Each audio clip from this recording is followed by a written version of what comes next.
Hello, wrestling friends. I'm Matt Kuhn, which means you're listening to FTR with Dax Harwood. Dax, people are listening to this. I think we found that out this week. Yeah, I was more shocked than anybody. I saw, you sent me the text on my way back from Mexico, and I was like I said, man, I am floored, completely floored by the response, and it just makes this small town, humble little Southern boy proud to be able to represent so many people. And man, it again, floored is the only word that I can think of, only phrase I can think of.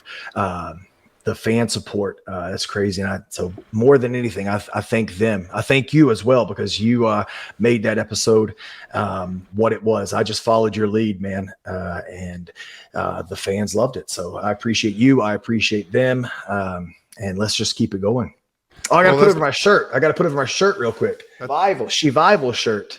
Yeah, the Shivival was whenever Bailey and Sasha and gosh, I don't know, that's me and that's Cash. We were all tag team champions, and it was the Shivival. They were the Shivival, and that's one of my favorite times in the business. We traveled together. We watched tag team matches together.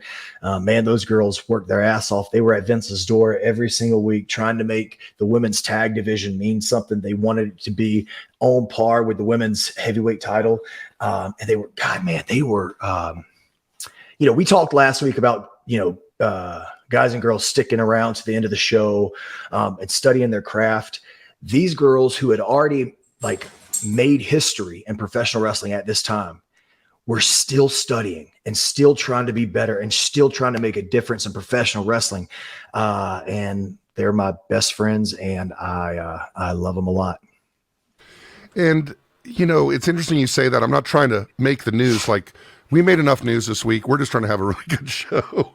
But it was Sasha leaving WWE. We heard some rumors about it. We heard that it was. Has she left? I maybe I'm hearing things. I don't know. I mean, she's wrestling New Japan. I mean, or she's going to appear for New Japan.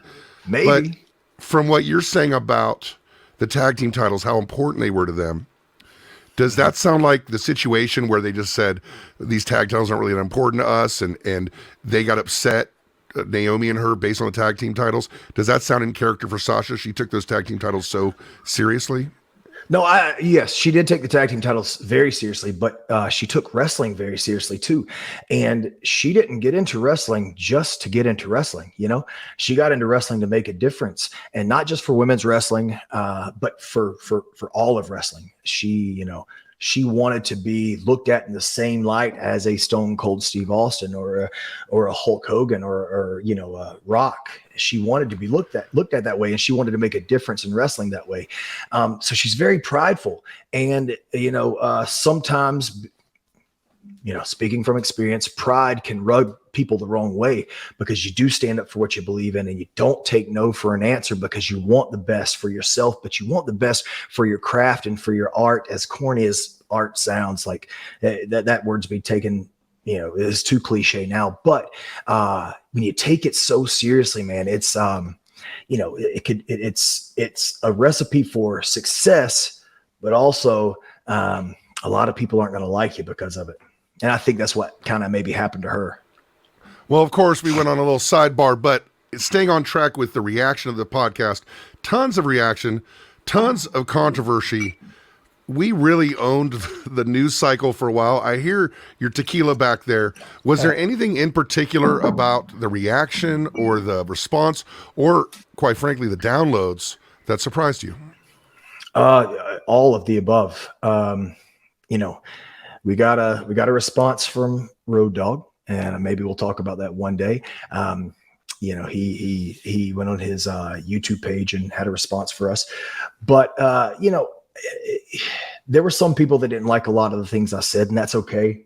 I still have the same love for you that I do for the people that love me, because fuck, man, you're a wrestling fan and you're passionate. So I've been there, and I completely understand where you're coming from. But man, more often than not, people loved it. They absolutely loved the podcast. They loved the openness. And like I said on our screener, one thing I will never, ever do is I'll never lie to my fans. Because I think if I lied to them, they could see right through me. Or if I think I was sugarcoating anything, they'd see right through me. And I don't ever want to do that. Brett said that you can never go wrong by telling the truth. You know, in the short, maybe exaggerating or lying could help you and make you feel better. But in the long run, telling the truth is always the way to go. And so I'm going to pride myself on always telling the truth. Well, we're going to keep that up. And just again, thank you for everybody who's listening on all the podcast platforms, all the people that are watching on YouTube at watchdax.com. Thank you guys. And we want to give back a little bit by talking about probably one of our most requested topics today, the dog collar match. But before we do, we have the tequila of the show. Dax Harwood, tell us what tequila we are drinking today on Family Tequila and Wrestling, FTR with Dax Harwood. So my wife and I and Finley, we all went to a little vacation in California. We went to LA, and I took my daughter to see Billie Eilish because she's a huge Billie Eilish fan. And in LA, they have a lot of the tequilas that, you know, we don't necessarily get here in North Carolina. And one of them is Volan's that I had heard one of my Instagram tequila guys talking about, and he put it over huge, said it's all completely organic, additive free. This is a reposado, so that means it's aged in the whiskey barrels for just a few months, maybe. It could be anywhere from 3 months to 12 months. I'm not exactly sure how long this one is rested, but it's 100% Blue Weber agave, 100% additive free. I don't know how long it's rested in the oak barrels, but slow cooked, double distilled. So it's incredible. It's very smooth. You can taste the actual agave in it, which sometimes gets lost in some of these higher promoted, marketed tequilas. And that's like a citrusy taste. That's kind of what I taste in it. Yeah, a little bit. It's less smooth than the añejo because it's not rested as long in those whiskey barrels, but it's got more of a bite of it than the Blanco does. And it's really, really good. This is my first time tasting it, so I'm giving an honest, open review for the first sip of this. Well, here we go. What do you think? He's taking a sip, ladies and gentlemen. He's swishing around. What's the verdict, sir? It's peppery. It does have a little bit of the citrusy into it. A lot smoother than some of the other reposados that I've tasted. Yeah, man. And you can, and again, the best thing about it is you can actually taste the agave and none of the fake caramel flavors sometimes that are put into it. So I would give it, I'd say, I'd give a 7.8 out of 10. Well, that is a pretty good review, but you are an expert. And also, I think next time we're going to sync up. So I'm going to try the tequila when you try the tequila as well. So you have a newbie tequila impression and then an expert tequila impression. And I do like tequila. We might get in trouble if we keep this up. Without a doubt. Well, two glasses a day. That is the max. 2 Dax Harwood glasses of tequila. Like I said, I've seen one of those glasses before, and I heard you say earlier light pour, heavy pour. So with 2 glasses tonight, is it a light pour or is it a heavy pour? It's a moderate pour because you heard my wife earlier. She's in the background. She's in the living room. She's watching over me. So it's got to be a pour that she's okay with. Because she's the boss. Before we got online here, before we started recording, you were talking about this great piece of art behind you, and it's a specific technique, specific style, and you're like, honey, what is this thing called right here? Yeah. What is this gimmick called? She said, art. I was like, oh yeah, okay, yeah, art. Yeah. That's when she has no faith in you to remember or care. Nope. If it's not Bobby Eaton, I don't care and I don't remember. Well, I'll tell you one thing. Your dog collar match that took place against the Briscoes at Final Battle just a couple weeks ago. God, it's so interesting doing this podcast because we're not talking about stuff from 1997. We're talking about stuff from 2022, and it's something that people want to know about. So are you ready to get started talking about the dog collar match with the Briscoes, Dax Harwood? Yeah, man, let's go into a deep dive. All right. So first of all, let's take it back a little bit before that, just a couple weeks. You guys didn't wrestle at Full Gear. Full Gear just happened a couple weeks before then, and you did not wrestle. How did you feel about it? Was it something that was planned or something that was unplanned, something that surprised you? I was surprised. Me and Cash thought, right or wrong, we thought going into it that it was going to be, a few weeks before, multiple weeks before, we thought that it was going to be us and the Young Bucks to unify all titles, winner take all. That's what we expected. So we're talking about All Out then, right? Because we're talking about you and Cash thinking you're going to have a tag team match with the Bucks for all the titles at All Out, which happened before Full Gear, correct? Yes. And you were comfortable in assuming that? You were confident in assuming that? I was pretty confident in assuming that, yes. But you know what they say about assuming. But maybe we got some information that was crossed, and that happens in wrestling, that happens in podcasting, that happens in all forms of entertainment. But we expected to wrestle the Young Bucks.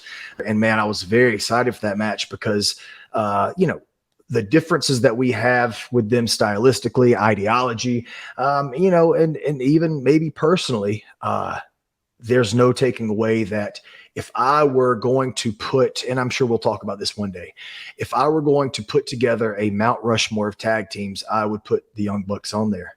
I would have them right up there because they have defined a generation of tag team wrestling.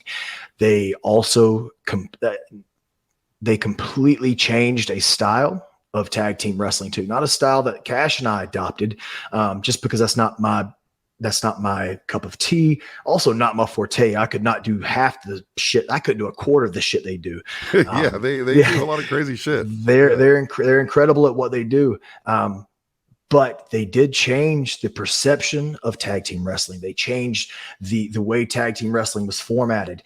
And, all the differences we may have had in the past, from 2016 all the way up into 2022, I can't take away the fact that they should be on a Mount Rushmore of tag team wrestling. And that's going to get some people mad at me. And let's just hope they keep downloading. You guys might be expecting this tag team match to unify the titles, or you're expecting to wrestle the Young Bucks, or you're expecting to wrestle.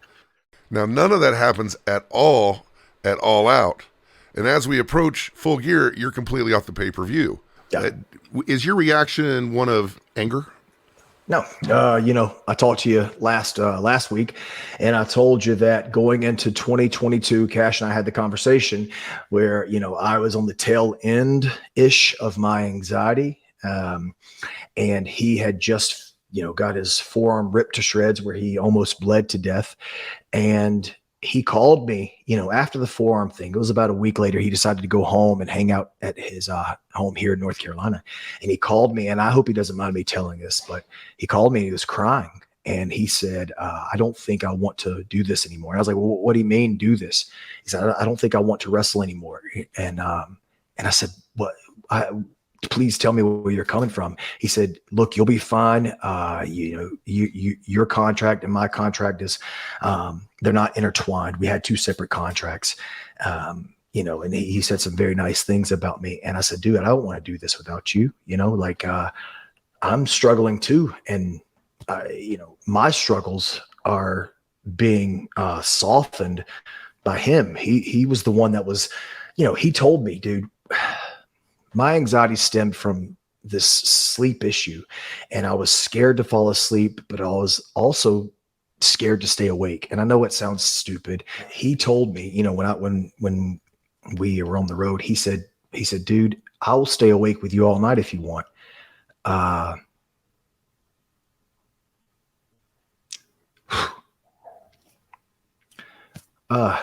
Yeah. He told me that he would stay awake with me all night if I wanted him to, and he would never leave me if I wanted him to be there with me. And man, I owe him a lot. Anyway, Anyway, so I told him, I said, "Hey, dude, let's whatever is going to make you comfortable. Let's try to make you comfortable." And we had about an hour conversation, and he said, "Look, if I'm not having fun doing this, if I'm not enjoying this," he said, "I don't want to do this anymore." He said, "What we're doing now is not worth me or you losing your life." And I said, "I can't argue with that."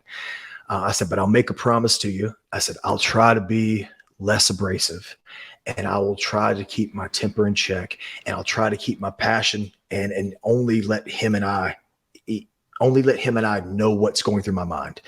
And I said, "We'll have fun. We'll spend the rest of this contract, which I think was a year and a half, and whatever they give us, we'll have fun doing. If he doesn't give us anything, that's okay too. We won't complain about it. We'll enjoy each other's company. We'll, go out to dinner or whatever, watch wrestling." So all that said, sorry, I got off on a long tangent there. No, it's great. But all that said, no, we weren't upset about being off of Full Gear. Let me ask you this, because of the phone call from Cash, and by the way, this is going to be a segment every week called "How Nice a Guy is Cash," right? Like, how great a guy is Cash. Because this phone call with him, it changed your mindset. It actually contributed to a positive change in your life, it sounds like. Absolutely. That, like, from then, I changed a lot of the way that I thought and how I approach things in my life. And again, don't want to sound like I'm preaching, because the man that I perceive to be God, that's what opened my relationship back up with him. And that completely changed everything. Anxiety started going down. That was a huge moment in my career and in my life. It's crazy to think that we have so much power to change our lives with just a decision like that. But, right. Like, when we talk about decisions, all of a sudden there was a decision that Acclaimed was going to face FTR at Dynamite and for the AEW title. So this was the shot. This was it. This was the chance to get all 4 titles. You've been walking around with this IWGP, with a AAA, with the Ring of Honor. You're not defending them a lot. And you've got now a chance for AEW. Was that important to you, like, in thinking about whether it be the Bucks or Acclaimed or whatever? Was it important for you to add that 4th Infinity Stone to your gauntlet? I think that would have been a cool moment, but at that time, again, I hate giving away the magic, but I got to get with the times, I guess. That was Cash and I's idea, the match with the Acclaimed. We wanted to have that match with them because I felt whenever we were at our most popular in the summer, the opportunity was missed with us. I felt that, and I've expressed this to Tony, and we've had talks, and he has his reasons. And actually, when he explained his reasons, they were, good reasons. But I felt like our opportunity was missed, and there was a time where we could have went over the threshold, and there would have been an opportunity to make us not just the top babyface tag team, but maybe the top babyface act in the company, or right up there with Punk and Mox. We should have, of course, I feel this way because we're all egotistical in some way. I felt that we should have been the team to topple one of the top heels in the company, and that would have set us over the top. And I felt we could have helped the company in that aspect, but it never happened. So I wanted to do that Cash and I wanted to do that for the Acclaimed.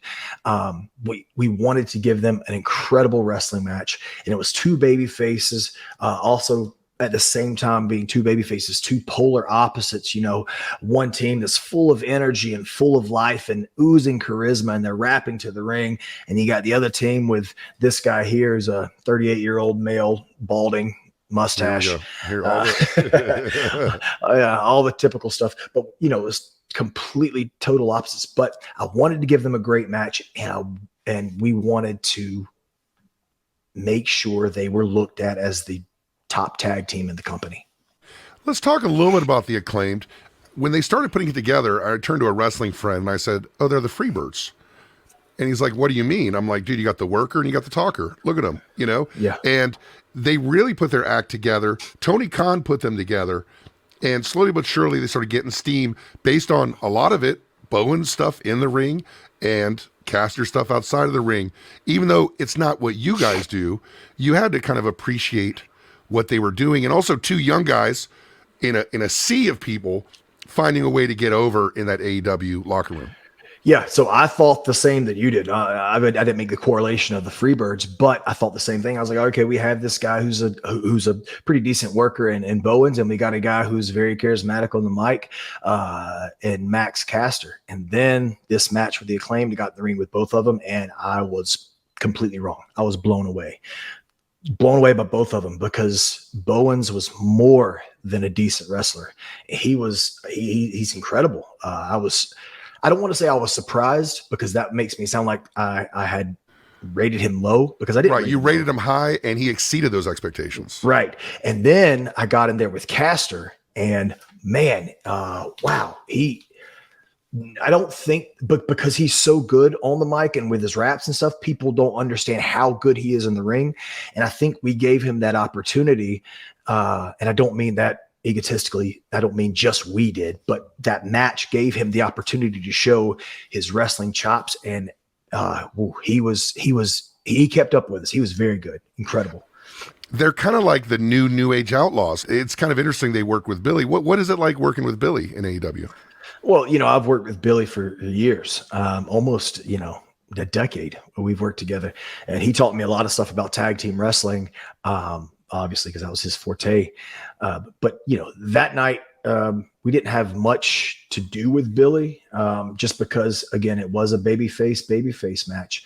And also, when the Acclaimed worked with Swerve and Keith, Billy was a big factor in them winning the belts that night. And I wanted to make sure, me and Cash wanted to make sure that they beat us, you know what I mean? And to give them credibility without the outside interference. Right. And I think Billy really, really respected that too. Wow, that's amazing. And we all like everybody loves the Acclaimed. That's what we say, right? That's what they say, yeah. And Dave Meltzer liked the Acclaimed match. He gave you guys 4.5 stars for the match. And it was a really good match. But as characters, you lose this match for your 4th title. Mm-hmm. You knew you weren't going to get it. That's why you asked for the match, right? You knew at some point, AEW, the quadruple crown thing is not happening for us. So we might as well just give the Acclaim the best we can give them. Well, at the time, I honestly, and I can speak for Cash too, because he told me at that point in time, we didn't want the tag belts, the AEW tag belts, because we felt that if we did get the tag belts, one, this team that had, just like us, gotten organically over, but the people loved them and cared about them, they may be upset with us. But two, I didn't want to have, not just because my bags are heavy, but I didn't want to have 4 tag team belts walking around, because then I thought, man, the people are going to think that we're getting pushed down their throats. So just as I talked about with the Punk match, I knew that if we lost in the right way, we could make them feel sorry for us and make them love us even more. And Cash does this beautiful thing at the end of that match. When he gets pinned, he lays there, he finds the floor cam, he lays there on his back, and he grabs his head and like, oh my God, you know what I mean? And just lays there, but it's not like an over exaggerated. It's like, oh my God, right. Like this. And he's just so shocked. And again, no one knows what the power bomb into a reverse, pin feels like, but they know what that emotion feels like. Right. And dude, I'm getting goosebumps talking about it. That's why he's one of the reasons why he's the most underrated wrestler in the world. He's got these facial expressions that, there's just like there's a little glint of innocence in there, there's like this little glint of, that's the only thing that's innocent about him, guys. Okay. Trust me. He's not that innocent. Let's don't give him that much credit, but I've stolen so much stuff from him, dude. Like he does this beautiful thing too, where if he takes a bump or something, he'll he'll extend his hands to make sure he's got feeling in his hands. Oh, he's fucking good, man. we're going to talk about those Cash facial expressions and what they meant to this match. But at the end of the Acclaim match, it kind of is a little strange for me as a fan. The Gunn brothers come out, they cut a promo, they pulled out a Christmas card for FTR's opponents at the final battle, and it read "Dem Boys." Mm-hmm. Then they opened a package and pulled out 2 dog collars to announce it's a double dog collar match. Now, please tell me you didn't find out about that on the air. No, I found out about that the day before. I was in the gym working out, and I thought going into this, there was a couple of different options that, we were toying around with Tony. One was we were going to work with 2.0. The second option I'd heard was 2.0 and Top Flight against us. And sorry for interrupting you. To be clear, this is the Tuesday before the pay-per-view. Wednesday is Dynamite. Yes. Tuesday is the day you found out. Right. Yes. Yep.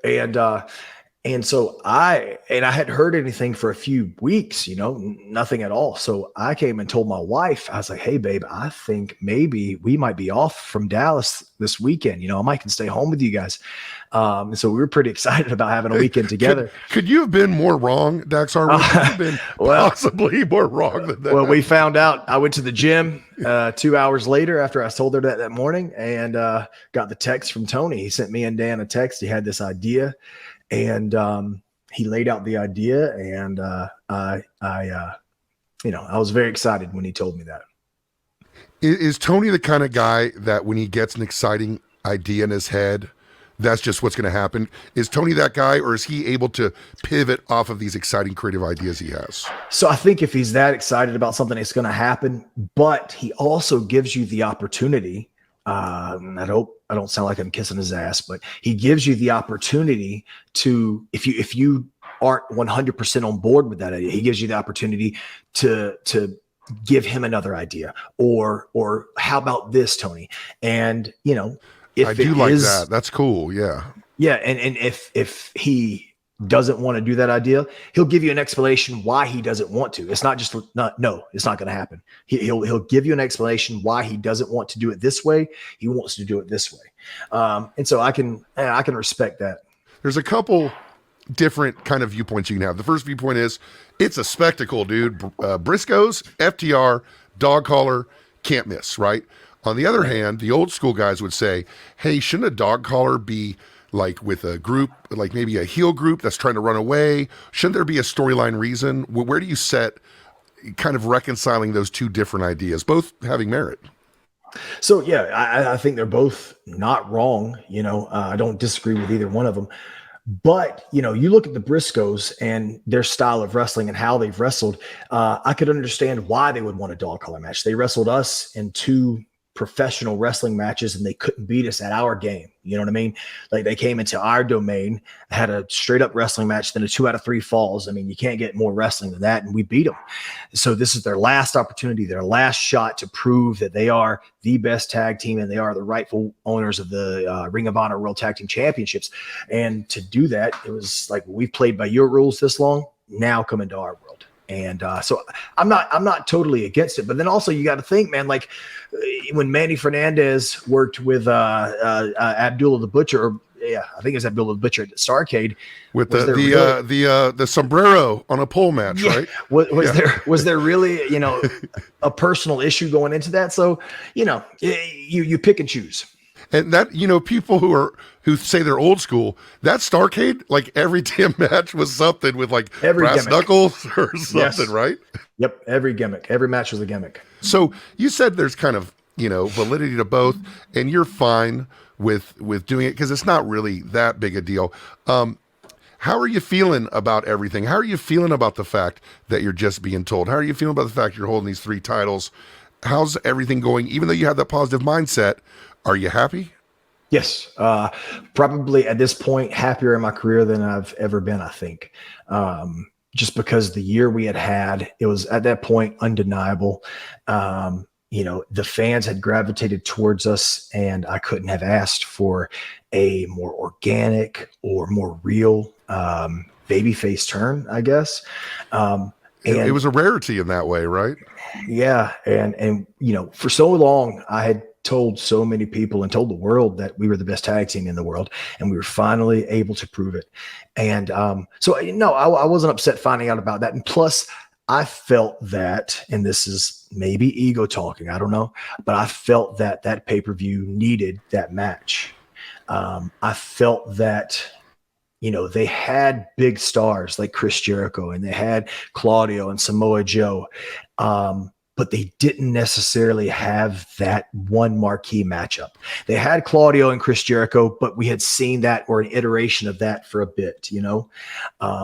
And I think this match, you know, and proven by the ticket sales had increased just in a few days, and the buy rates from the pay-per-view too.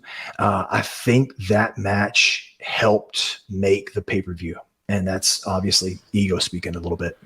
Well, I don't think it's unfair to say, as a fan's perspective, there was not that much buzz about the pay-per-view at that time. Like, we want to see what Ring of Honor's doing. Of course, Jericho's doing his thing. But at the same time, there wasn't that buzz until that match was announced. Even reading through the Observer and saying, oh, you might work with this tag team or that tag team. In my head, I'm like, oh boy, that might not be the same thing. But like the previous two Briscoes encounters, as soon as the match is announced, the ticket sales go up, pay-per-view numbers go up. And that's something that, not something in your brain, that's something that Tony Khan has confirmed to you, correct?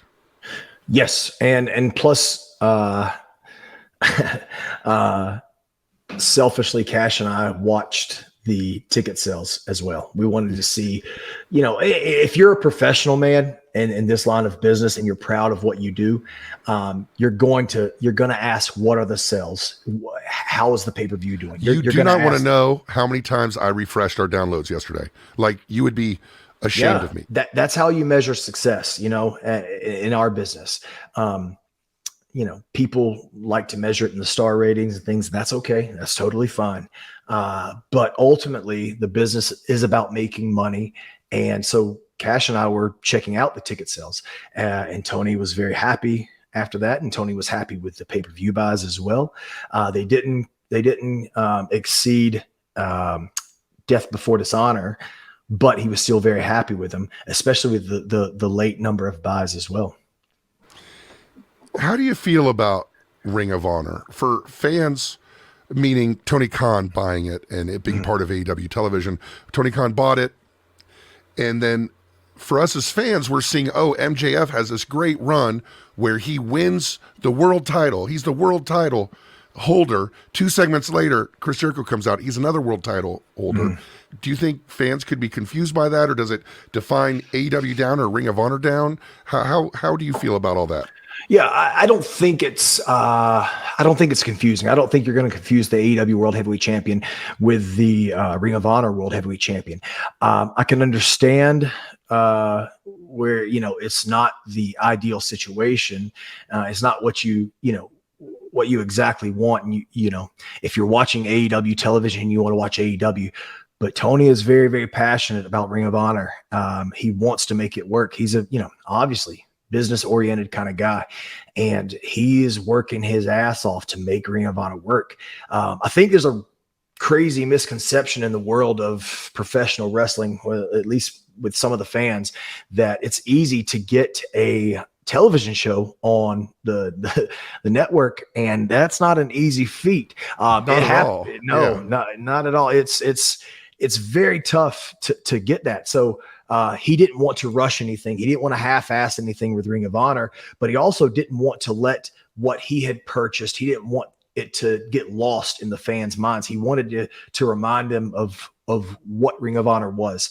And it has such a history and such a legacy. I can understand why he was doing what he was doing. But, you know, he's doing it because he loves it and he believes in it. You know, what's so great about having you on a podcast, Dax, is that everybody has these preconceptions of you based on tweets, based on short interviews.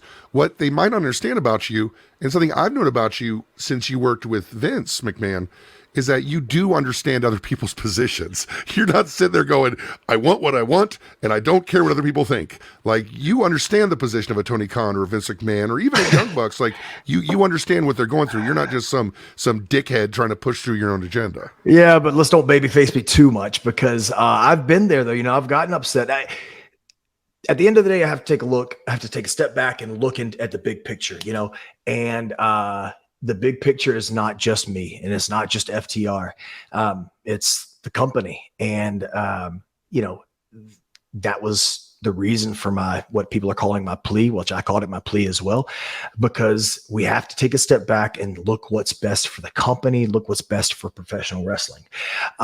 But there are times where, and, you know, even now, I get frustrated, and I get mad, and I get angry, because I feel like we deserve more, and I want more. And I don't think I'll ever be satisfied until my career is over, and I look back on that career and I'm like, all right, man, we did good, you know?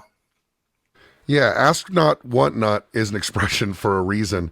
And something we didn't have to ask too long for was this match, which of course took place at Final Battle on December 10th, 2022. You're someone who is run in a lot of ways by your emotions. What's your gut feeling heading into this dog collar match? Is it excitement, anxiety, fear, elation? What's that gut feeling hitting you as you're getting ready for this match? Yeah. So, you know, I told you I found out on Tuesday. So I had Wednesday and Thursday and Friday to kind of piece things together in my mind, and how I wanted the story to go, and how I wanted it to be told, and things like that. And then obviously I had to get, you know, input from the other guys too. But my mind just works that way, and sometimes it doesn't stop. But I was very excited because I haven't had the opportunity many times to work a gimmick match.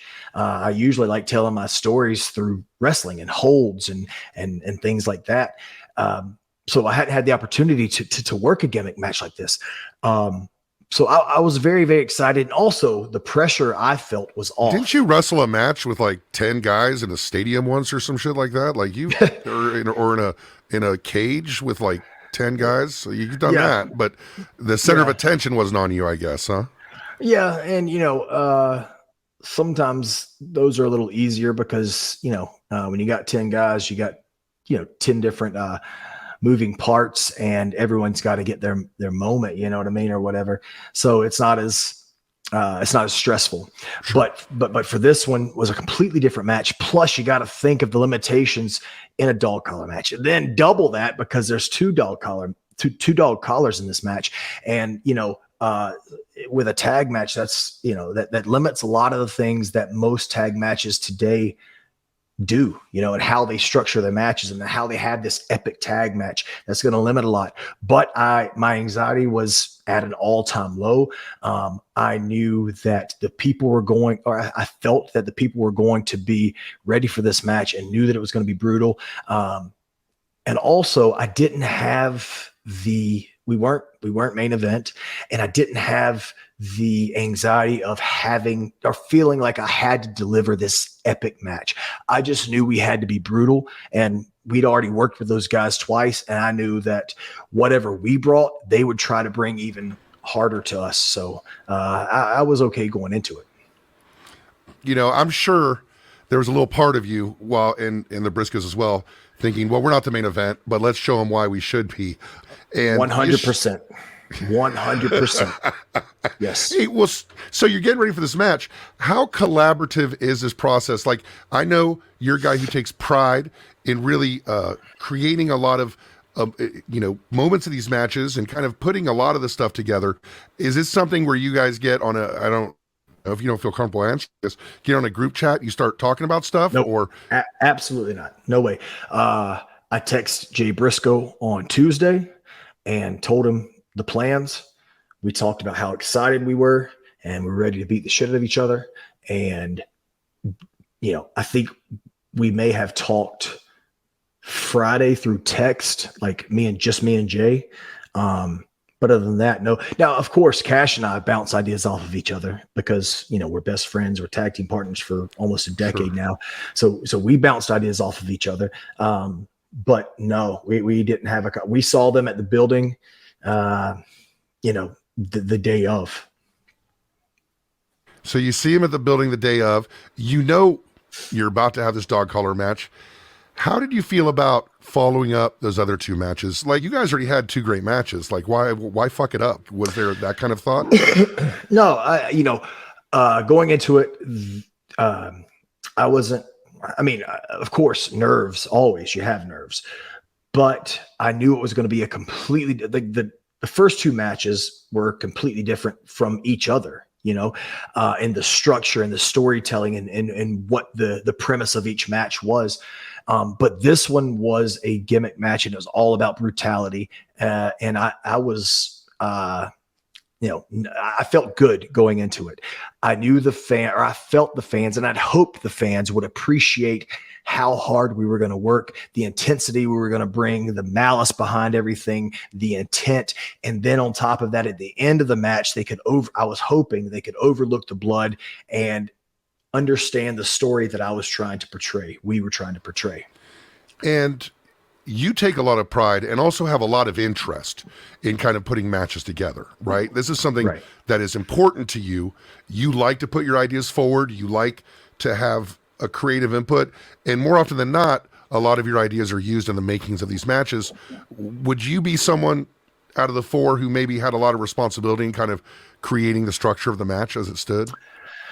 I think so. I feel so, but I also feel that I respected those guys enough. Obviously, Cash, but and obviously all 3 of them. But I respected them enough, and they were good enough that if they didn't like anything that I threw out, 1, they felt comfortable telling me. 2, I would say, okay, then let me listen to you because I know you're incredible at what you do too.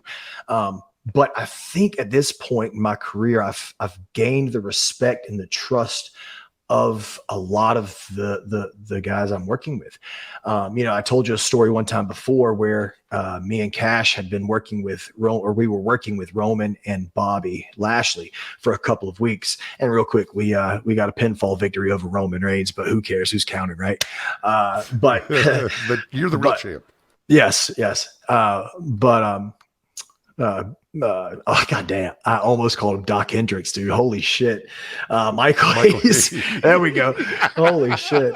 Wow, I need to lay off of the. I need to lay off the new generation era TV watching a little bit.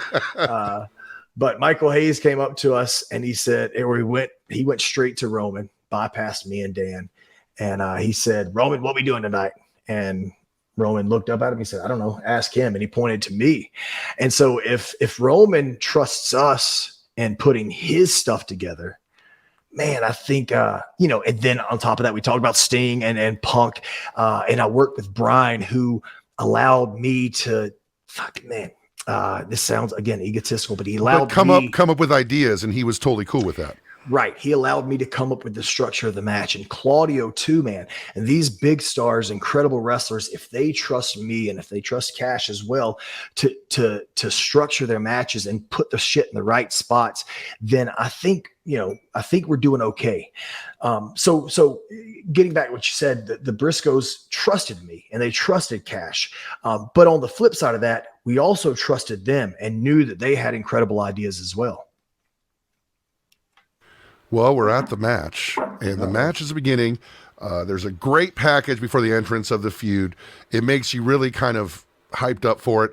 Briscoes come out just wearing trench coats, looking badass.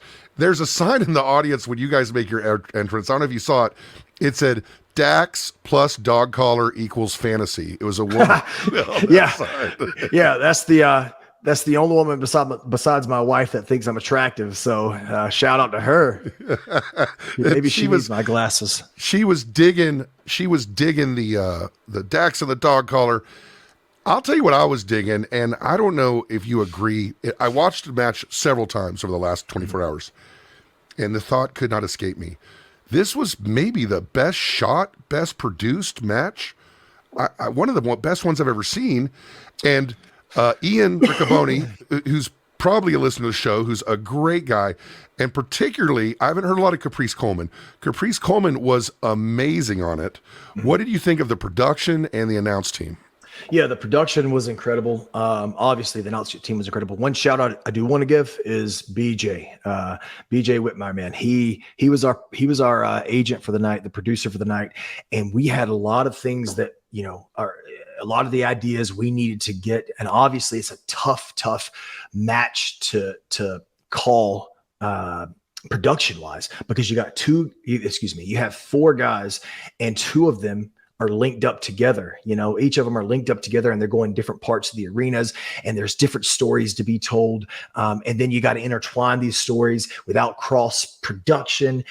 He did a phenomenal job, man. I sent him a text and I sent Tony a text the next day, and that man, he deserves a raise just for that match because he did beautiful.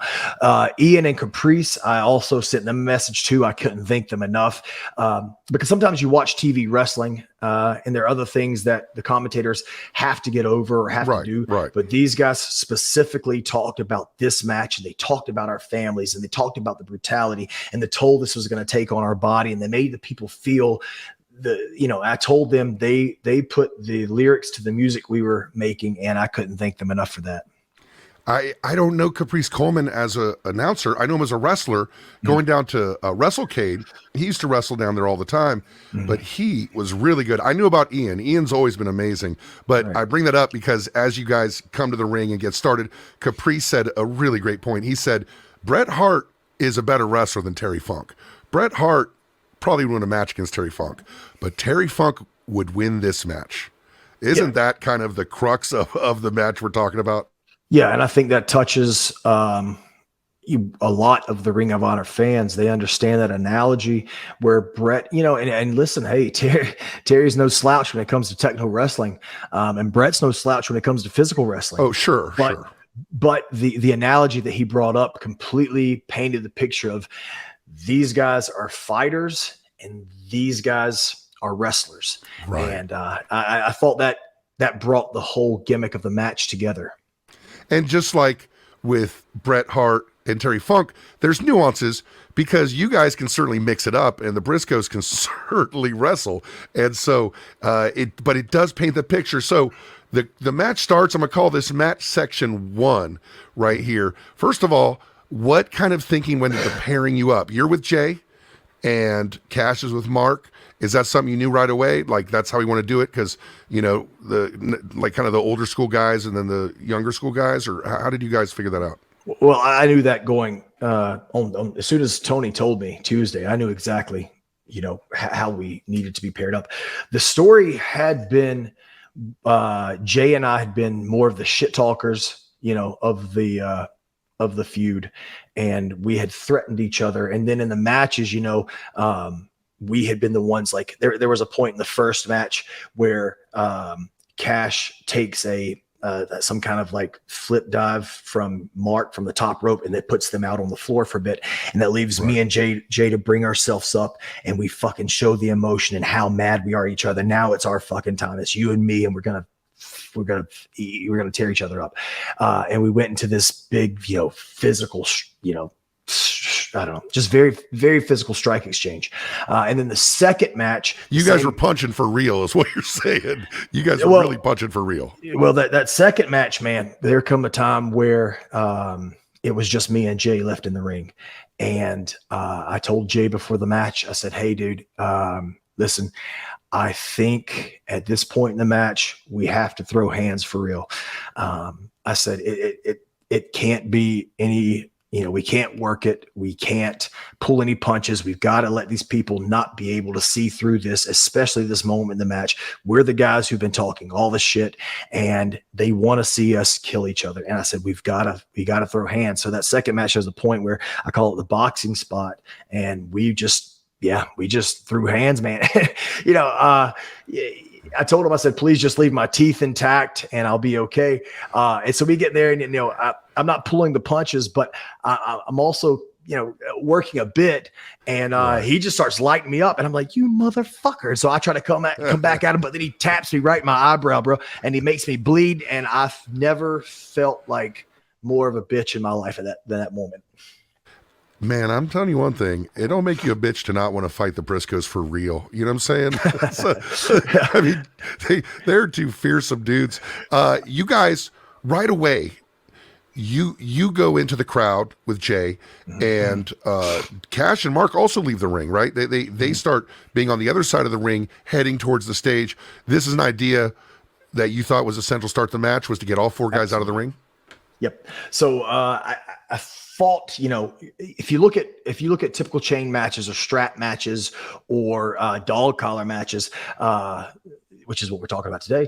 If you look at them, typically a heel will try to take a powder or something, and then the baby face will pull him back in, and they'll work that for a little bit, or the heel tries to like get away, and we didn't have that. We didn't have that one defining heel and one defining baby face. Right. We had four guys who enjoy fighting and we're looking forward to this fight and out to prove that, man, I'm the baddest motherfucker in this ring. And so I didn't want the whole pull apart or try to powder out the ring. I wanted the slow pull where we were pulling towards each other, and we were planning and plotting how we were going to beat the shit out of our opponent. So that's kind of the mentality to start the match. And then I wanted, this was Jay's idea. I apologize.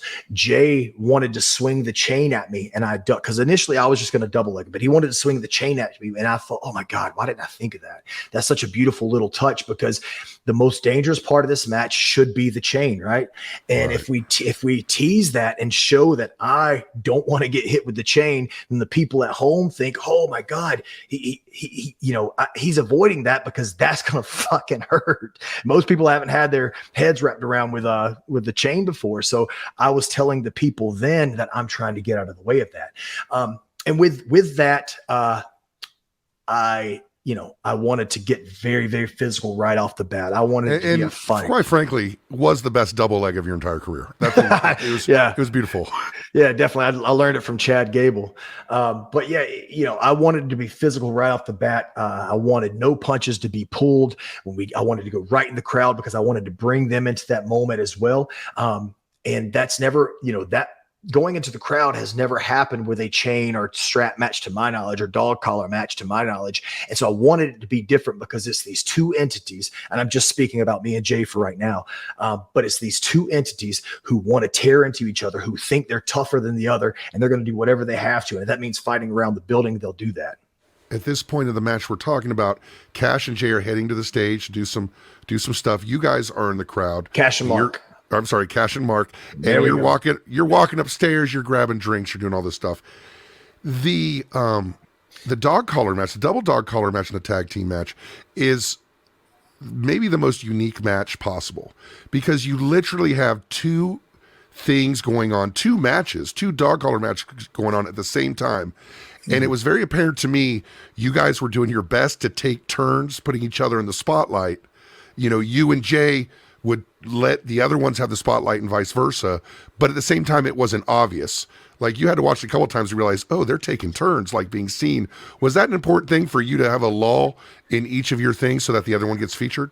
Absolutely. But we wanted to intertwine both stories, and I'll go through that real quick though. On the, at the beginning, right after the bell, Jay takes the chain and he fucking whips it on the mat. Right. And he does it a second time. And that second time knocked me right in my face, almost busted me wide open. And right there, like that, but that's what I needed. That's the kick I needed to make sure I was going to fucking bring it, dude. I got to get those endorphins going, get that adrenaline going. And so you're in the crowd. Cash is on the stage. The focus on kind of featuring each one of you at different times. Mark with a big senton from the stage to Cash, and Mark starts bleeding. How aware are you, dude? It seems like your full attention's on Jay. How aware of you of what's going on that maybe you need to chill just a 10% to let them have that moment so the crowd can look at Mark, or not at all? Oh, not at all, because here's the thing is, I wasn't going to do a 450 off the top of the scaffold or whatever, while they were while they were focusing on that part of the match, because that's an important part of the story. But we didn't lay off the gas. There was a moment in that match whenever the cameras were focused on Mark and Cash, where Jay picked up this big heavy ass, I don't even know what it was. It was like a one of those security ropes. It was the gimmick to that. And He just nailed me in the head as hard as he could. And I'm like, oh, you son of a bitch. And then so I broke apart there was like a very cheap security railing that had like a curtain. So I broke it apart and I hit him across the back of the head too. So we didn't take the foot off the gas. And there's another part where the cameras were watching Mark and Cash sell, and I have the chair and I'm going to hit Jay, and he punches the chair right in my face. So we were still going at it, but we kept it low key enough that the people paid attention to that, and the cameras got a shot of that. And like you said earlier, we did have to, maneuver and figure out wherever we were going to be focused and they were going to be focused. But also, like you said, we didn't want it to seem like, okay, your turn, my turn, because that's easy, that's easy and that's the cheap way out, and people can see right through that. So if we intertwined the things, which we can get into later, that's what made the match more special, I guess. Well, it totally worked, because when I first watched it, the first couple times, I wasn't like, oh, they're taking turns, but I'm like, oh, everybody's cheering and everybody's cheering and everybody's cheering and everybody's cheering. Dude, why is that happening, right? Dude, if you watch the match, and this is me patting myself and all three of us or all four of us on the back, from bell to bell, 20 minutes, 22 minutes, those people didn't sit down not once. Go back and watch it. They didn't sit down one time. I was so proud of that moment. Enter section 2 of the match. You guys are back in the ring, you and Jay. You give him a side suplex and a German suplex, I like that a lot, because I think if you go side suplex, you get reversed, right? You got to do a sequence of different suplexes to kind of make that moment work. Is that kind of how you think about it? I didn't even think about it. I just gave it to him. He tried to hit me with the chain. I got out of the way because that's the most dangerous part of the match. And that was my first option was that. And then I saw him just laying there and I was like, oh, that's my gimmick, is to do a couple of different ones. So I swerved back around and got him and gave him the deal. And then I focused in on him. And as Mark had taken Cash down, he came from behind and he took me out, And that's kind of how we intertwined those stories. And then they got to the point where they were double teaming me. Right. That's what I wrote in the next note, was that the streams cross. You guys kind of get together, but you have some very defined moments that it seems like they were very purposeful, very smart, because nobody got tangled in any chains. Was that something you're worried about, is chain tangling? Because recently, some dog collar matches, the chain could be a situation, especially they seem a bit longer than they used to. Was that something you worried about at all? Yeah. And speaking of a little bit longer than they used to, our friends at Blue Chew. Anyway. Oh, we're getting there. Yeah. So if you think too much on the hindrance of the chain, it's going to become a hindrance, because you're going to be thinking about it the whole time. You just got to let it happen, man. But more than any of that, it was the moments, and the moment when Mark attacked me from behind and they started double teaming me was to show the numbers game can still happen. Even though we're linked by chains, there's still a danger in the numbers game happening. There's limitations to the numbers game, but there is a numbers game happening. And that's where Mark hooked me, and Jay went to town. And it's a factor in the match more than once. Like the times that advantages take place, a lot of times in this match are when that number game happens just really briefly. Whether later on we'll talk about, Cash pulling Mark from behind with the chain. That was a moment to help you guys. Something that happened in this section of the match as well is that you started getting punched a lot by Jay with the I was going to ask about. I've kind of, again, there's the magic to it and all this stuff. But I told Jay in the back, and I told, all the guys, that I wanted to get busted open by the chain, because I wanted the chain. I wanted did not the chain. Tell him that. Did you tell him that? Yes. I told him I wanted to get busted open by the chain because I wanted the chain. I didn't want there to be a big elaborate spot to get me busted open. But I wanted the chain to be the reason that I bled. You know what I mean? Again, we got to put as much danger on the chain as we possibly can, because that's the gimmick of the match. Little known fact, though, Mark started bleeding before me because he took a stairs, and I'll be damned if he didn't hit his forehead right on the stairs and knocked, a big goose egg on his head and made him bleed profusely at the very, very beginning of the match. But I told Jay, I said, just hit me as hard as you can, right in the eyebrow. I've been hit before where I know, and he's been in quite a few fights and knows how to throw a punch. And he hit me perfectly, and it split it open. And then, I told him, I said, in the back, I said, if it doesn't open, just keep going. Will it open? But he kept going. So he just kept punching me with the chain. And then we settled, we sold, which is, selling is what makes the difference, and selling is what makes this match so special to me, and what sets this match above any of my other matches that I've ever had. And that's what this business is completely built on, is selling, man. Because again, no one knows what a drop kick feels like, or a 450, or a moonsault, or even a small package or anything. Nobody knows what that feels like. You know what I mean? But they know what the emotion and the drama and sadness and happiness and frustration and anger, they know what that feels like, And so we had to sell and get the sympathy, and but also sell the intent and the malice. And that's what made this match so special. So when he went to town on me while Mark was holding me, and he gave me those punches and he was busting me wide open, then he stopped, He stopped, and Mark stopped, and we let the fans understand what was going on, that this chain just changed the whole course of this match. Well, it doesn't hurt the reality of the match, Dax, that you can hear the goddamn chain hitting your skull. Dude, I'll send you the picture. I mean, I posted it on Twitter, but I'll send you the picture of me flying first class that night back home. Lumpy as shit, man. 5 knots on my head, dude. It was embarrassing, but also I didn't give a shit. Well, there's only so much you can do. I noticed, even if you talk about, what people call a working punch, right? Looks fantastic, doesn't hurt, or whatever it is. I don't know, but I know it seems impossible to do that with a chain, because if you stop short, the chain still goes, right? Oh my God, yes, it doesn't. The chain doesn't work with you. Nobody taught the chain how to work a punch, right? No, nobody. No, it's not Ted the wrestling bear. Nobody taught the chain anything. So it's gonna, the chain's gonna keep going. It's gonna nail you.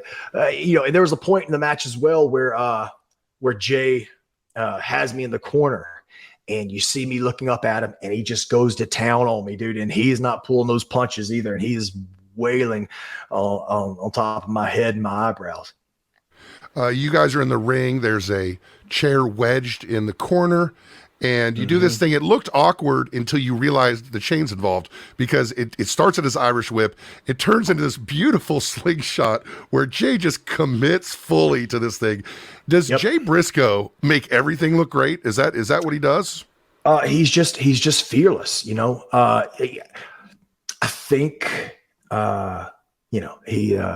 we talk about people being in real fights, and not being afraid to tap out. Well, when you've been in real fights and you've, either got knocked loopy or knocked out, or, you had stuff split open, you kind of become fearless, and Jay is fearless. That was his idea, to take that chair. But those are the things that we thought about. We didn't think about the in-between stuff. We thought about the moments, and he wanted to get slammed to that chair. I said, okay. He said, you can reverse me into the chair. And I said, okay, let's make it about the chain though. How about when I reverse you, I stop and hold you and show the people that I've got you here, and that this is, so they don't forget what this is. And then I whip you into it that way. And he said, oh, that's great. And so he took it full force. And then I wanted to back up a little bit, and I wanted Mark, because I just messed his brother up real bad. I just took his brother out.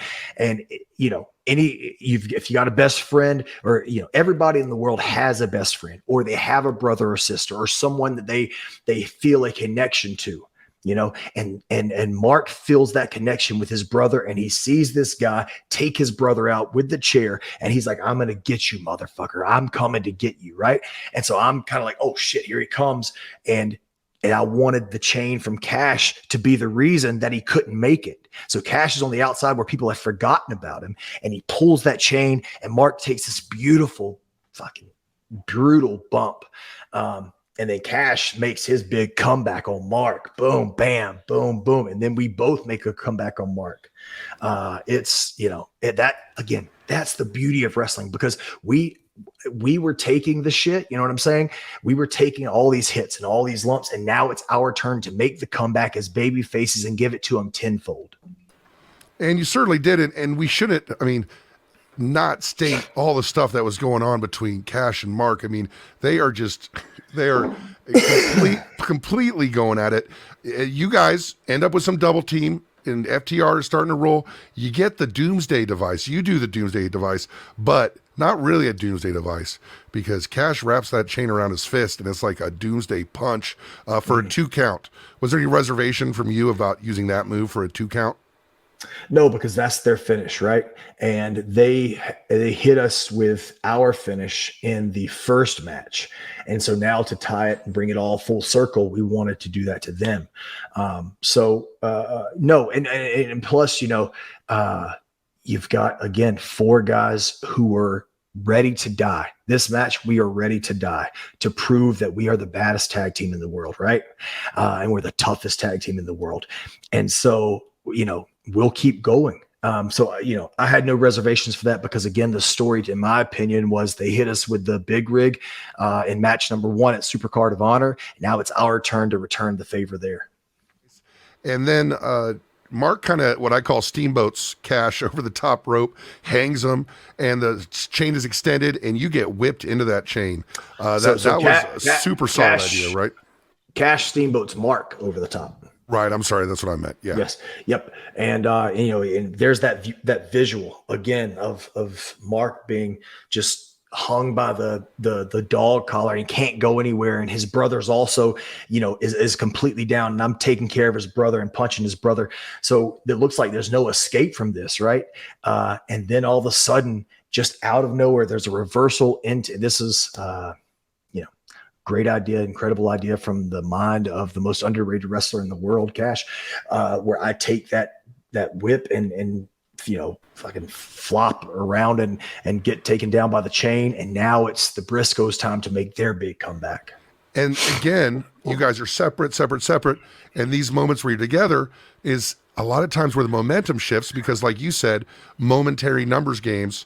And I'll tell you what will give you a momentary numbers game, my friend, and that is Blue Chew, because the nights are getting longer, but the breeze isn't the only thing that's getting stiff. That's right, this episode is sponsored by Blue Chew. Dax Harwood, can you believe, is it real now that we're doing a Blue Chew ad? Is it real that we're doing a podcast? I have waited for at least 6 years to do an ad about Blue Chew. Dude, this is the defining moment. Okay, there's my marriage, Finley being born, 1A and 1B, and then this ad for Blue Chew right now. I've been waiting for this moment. It's at least tied with the Briscoe match, because we all know that confidence can take you far in life. That's especially true in the bedroom, especially when it's time to step up to the plate. That's where Blue Chew comes in. Blue Chew is a unique online service that delivers the same active ingredients as Viagra and Cialis, but in chewable tablets and at a fraction of the cost. You can take them anytime, day or night, so you can plan ahead or be ready whenever an opportunity arises. The process is simple. Sign up at bluechew.com, consult with one of their licensed medical providers, and once you're approved, you'll receive your prescription within days. The best part, it's all done online, so no visits to the doctor's office, no awkward conversations, and no waiting in line at the pharmacy. Blue Chew's tablets are made in the USA and prepared and shipped direct to your door in a discreet package. Now, if you decide that Blue Chew is someone you want to contact, you might be not Dax Harwood, but maybe Dax Hardwood. Oh, I've never heard that. I've never heard that. Babe, come here real quick. Oh, no. Yeah, for the last 38 years, I've heard Dax Hardwood, and finally, now that I've started this podcast, I can live up to that name. I've always tried to live up to that name, even when I was a wee little boy. Speaking of wee-wees, here she comes, Miss Harwood. Yeah, hey, babe, come here. She has no idea what's going on. Can you tell us about our lonely nights and Blue Chew and how it affects our life? Stop. Okay, well there you have it. There you have it. We've got Miss Harwood on the podcast blushing, and that's what I do to her is I make her blush. Oh my God. Oh my God. Speaking of make her blush. Your daughter just walked in. Yeah. Well, speaking of daughters and kids, Blue Chew can help you with that. If you're ever thinking of starting a family, subscribe to Blue Chew, discreet packaging, anonymous doctors, and you too can have a kid in your life. Finley walked in while you were talking. That just destroyed me. So if you can benefit from extra confidence when it's time to perform, chew it and do it. Have better. Is she gone? Tell me she's gone. My God, yeah, she's gone. Okay, have better sex. And we've got a special deal for our listeners. Try Blue Chew free when you use our promo code DAX at checkout. Just pay $5 shipping. That's bluechew.com, promo code DAX to receive your first month free. Visit bluechew.com for more details and more important safety information. And we thank Blue Chew for sponsoring the podcast. Well, at least the first one was memorable, buddy. Well, I've just ruined my daughter's life. I think I've ruined it. She's going to remember this for the rest of her life. Hey, babe, we can't. Just left. That's too good to edit that out, right? We got to keep that. Oh my God! So the dog collar match, huh? Yeah, the dog. Hey, if you're on ad-free shows, you just didn't hear the best Blue Chew ad in the history of the world. So the dog collar match. Was we are entering section 3 of it.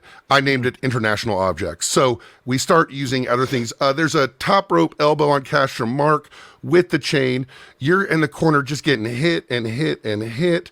And Mark starts pulling out the chairs. It's interesting. The crowd applauds. They're on their feet the whole time, right? Yes. So when he starts pulling the chairs out, they freak out. And then when just pulling the skirt off of the table, he didn't have to pull the skirt off, but pulling the skirt off the table, that got the crowd totally into it. Things are starting to amp up now, are they not?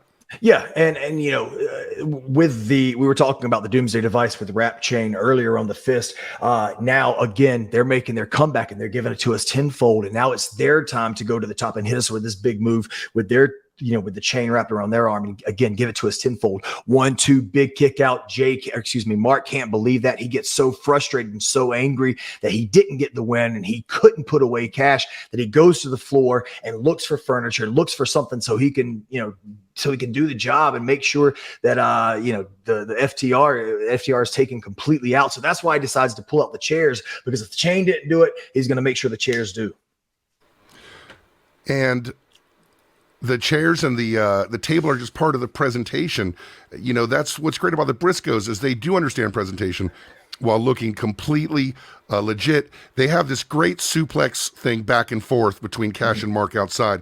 Watching back, you had to appreciate what that did to the crowd, right? Absolutely. And again, that was all storytelling.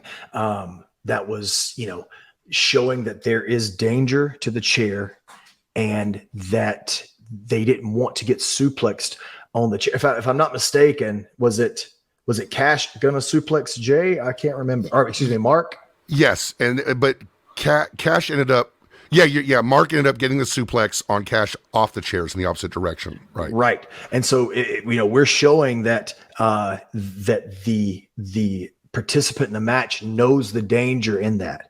So we're not just hitting these moves on these, with the chain or on the chairs and just blowing right through this. We're showing the danger. Everybody knows. Maybe not everybody's been in a car crash, but they've seen one happen, whether in real life or on YouTube or TV.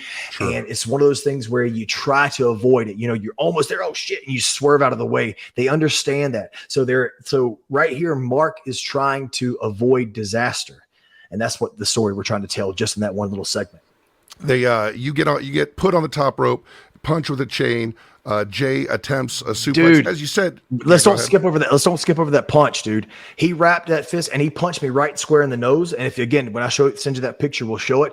Had a huge knot on my nose. My nose was turned sideways. You can see me say, "Fuck." He nailed me right in my nose. Water started going in my eyes. Everything. It was brutal. So I don't want to just skate over that. Yeah, I think that's why I wrote it down. Like normally I wouldn't write punch once, but I think that's probably why I wrote it down because it looked quite painful. Fucking hell. You knock him down with kind of a move I've never seen before, which is like a chain rake at the bridge of the nose. Yes. You're in such pain. I had And to then- give him a receipt.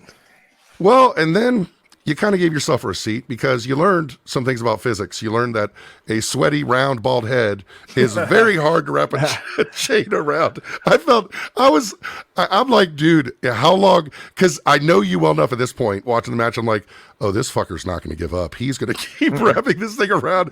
But that looked impossible. What were you feeling when you're trying to, this spot you thought of in your head of wrapping the chain around your head for a headbutt?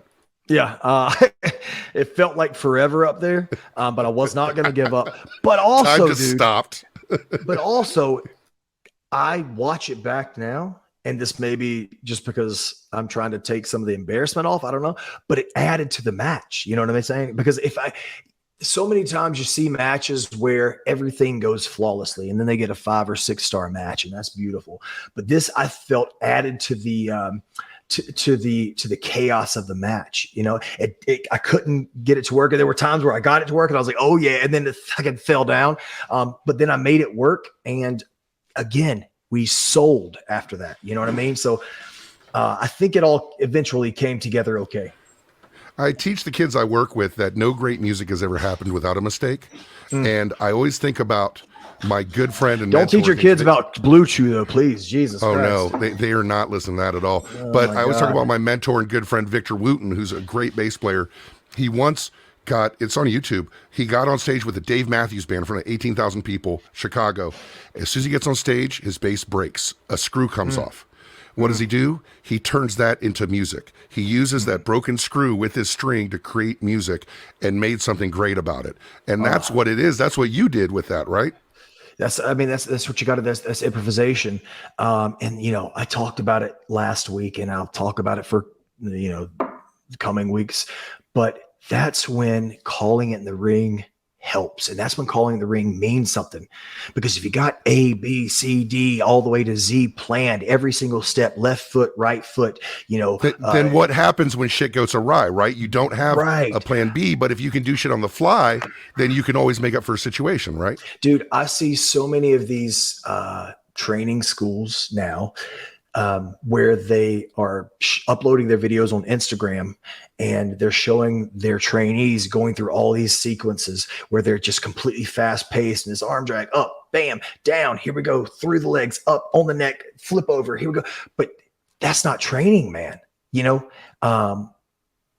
that when you do that, that shows that you can teach anybody to wrestle. You can't teach anybody to work. Working is when you learn on the fly. You know what I'm saying? And when stuff goes wrong, you make it work. And so, man, I feel like sometimes that's getting lost in our business, and I hope it doesn't. And I hope that it doesn't sound like I'm complaining or being the old man yelling at the clouds or whatever. But you sometimes you gotta go by feel. You got to go by feel, and you got to wrestle from your heart and not from your brain.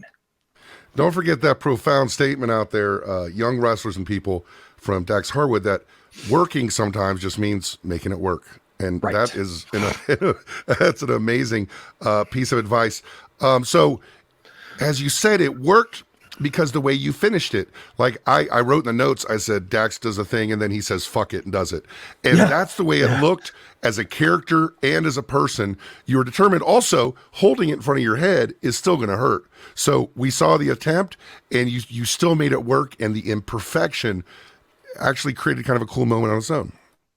Right. And you know, again, people can associate with that. I think, you know, they try things, and it doesn't work.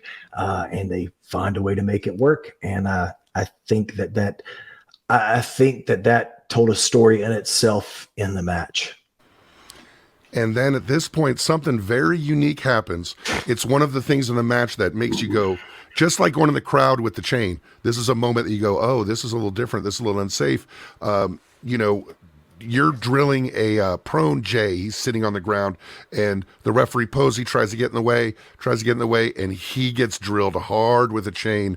Talk about how that idea came about, and talk about that referee and how great a job he did. Dude, I have thanked Posey so many times for that moment, because that moment made our match. You know, like that one little moment in the match made it took it from a great match to an unforgettable match, dude. And he was fucking ready to go with that. I asked him, I said, hey, I have this idea, dude, and if you don't feel comfortable, I don't blame you, and if you don't want to do it, I totally understand, but here's my idea. And I told him, and he said, yeah, I'll do it.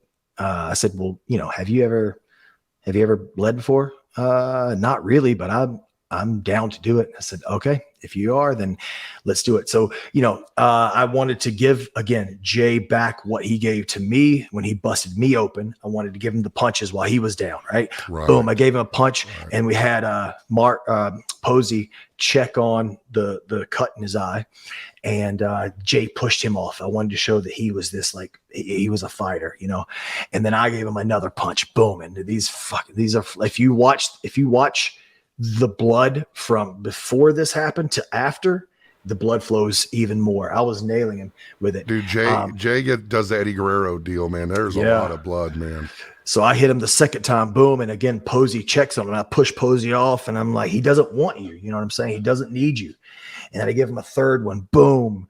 And then like Jay's hanging on to Posey for dear life as Posey's checking on him. And I come in for the fourth, and Jay just at the last second beautifully pulls Posey right in. Posey takes it like a champ.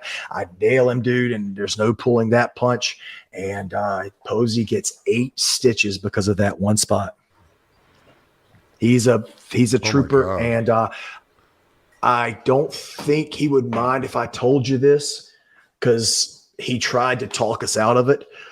But me and Cash, because it meant so much to the match, and like looking back on it now, man, God, again, I'm getting emotional.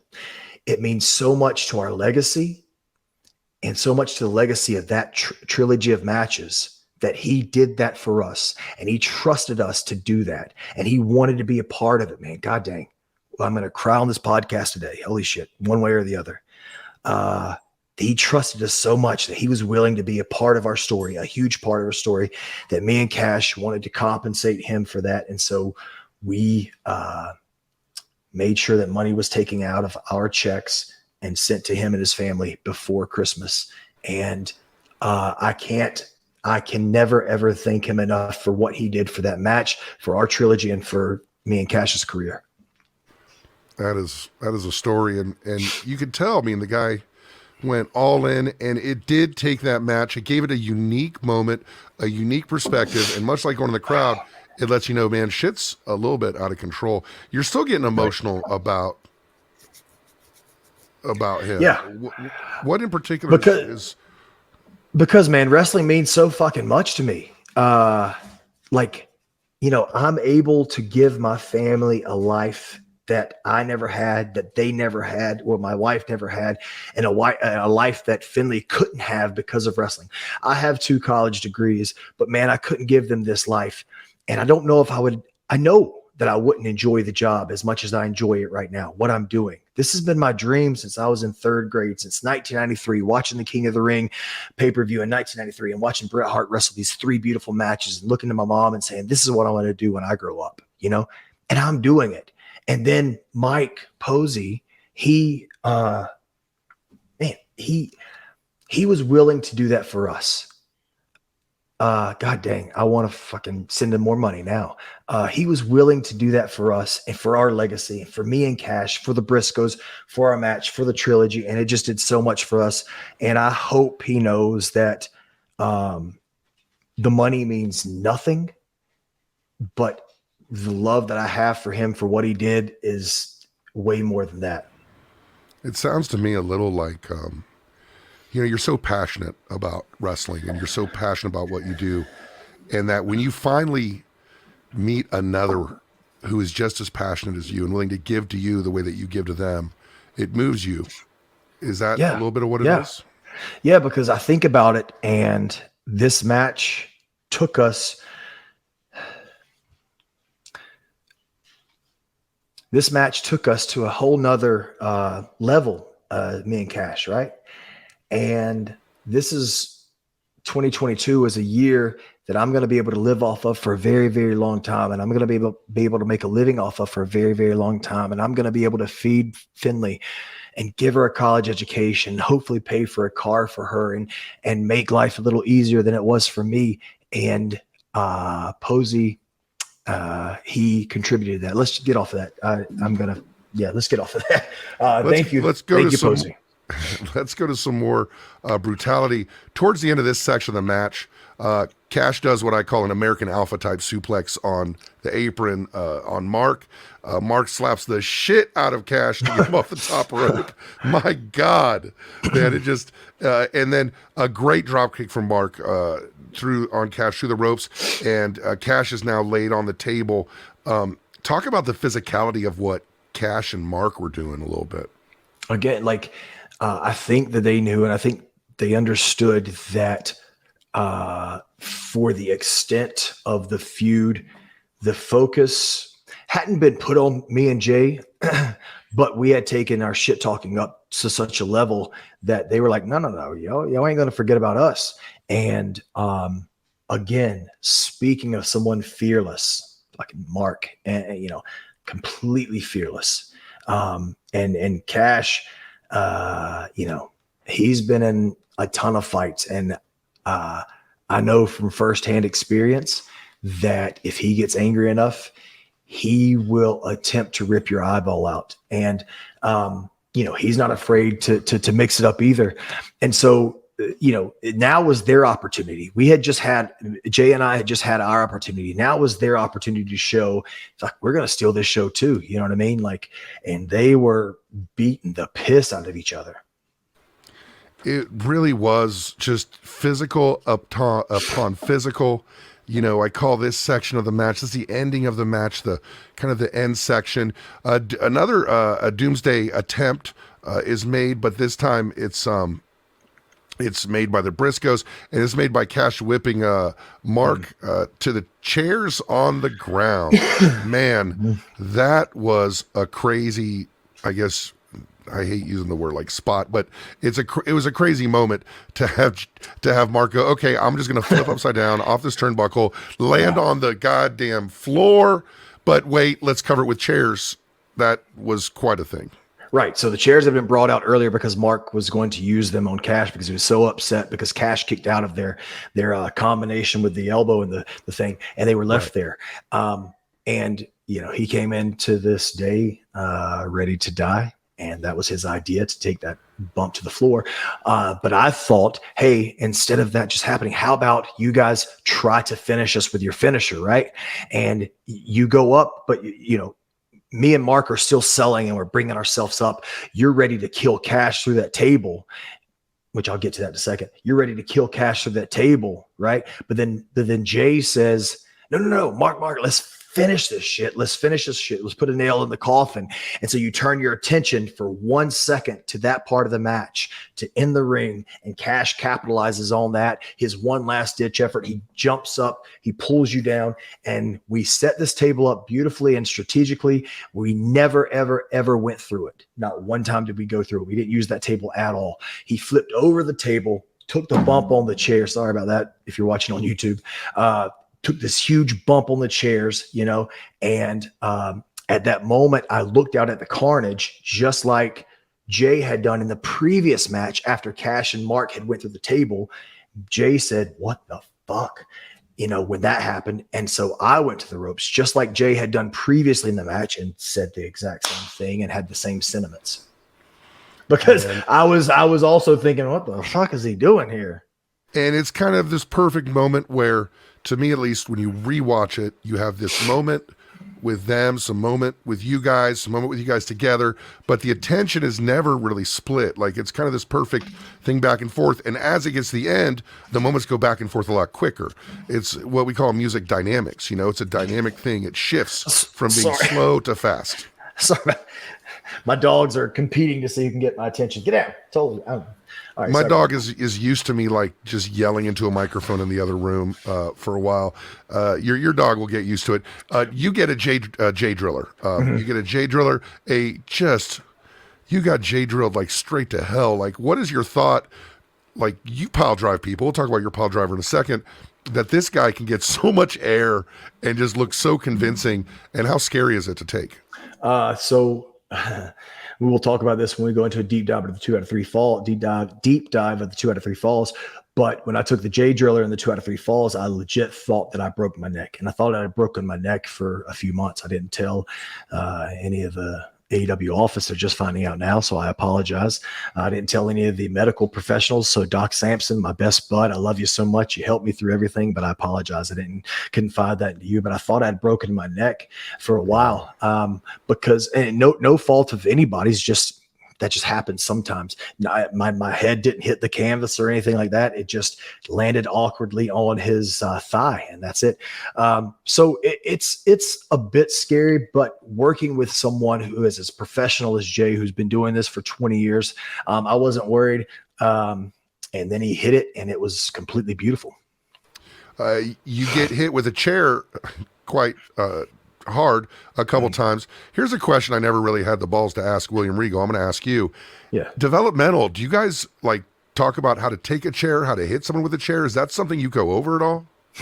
No. Well, at least when I was there, I never did. I never, when I was training with Rob Kellum, the maestro from WCW, or George South, never did they teach me how to take a chair. No, it's just, and this match, we told each other many, many times, all four of us, just bring it.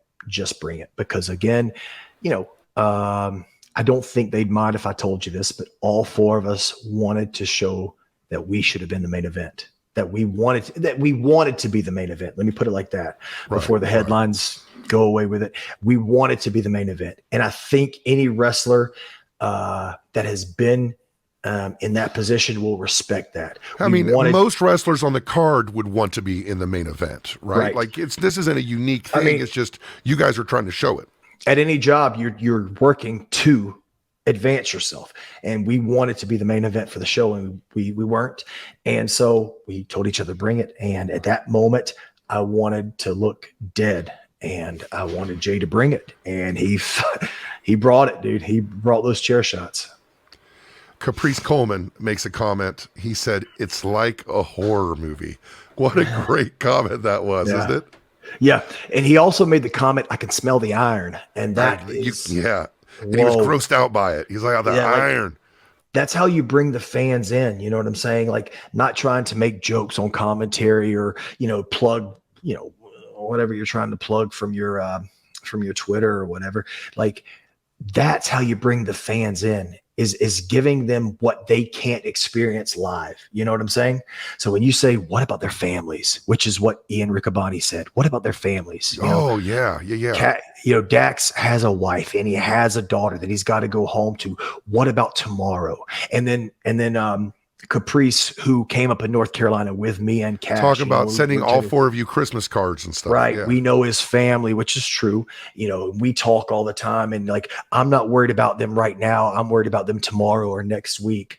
Those are the things that takes commentary from here to right here. And they nailed it, dude. They were so good. And like I said, so was the production. Like they really did a good job on staying on top of you guys and switching in the big moments.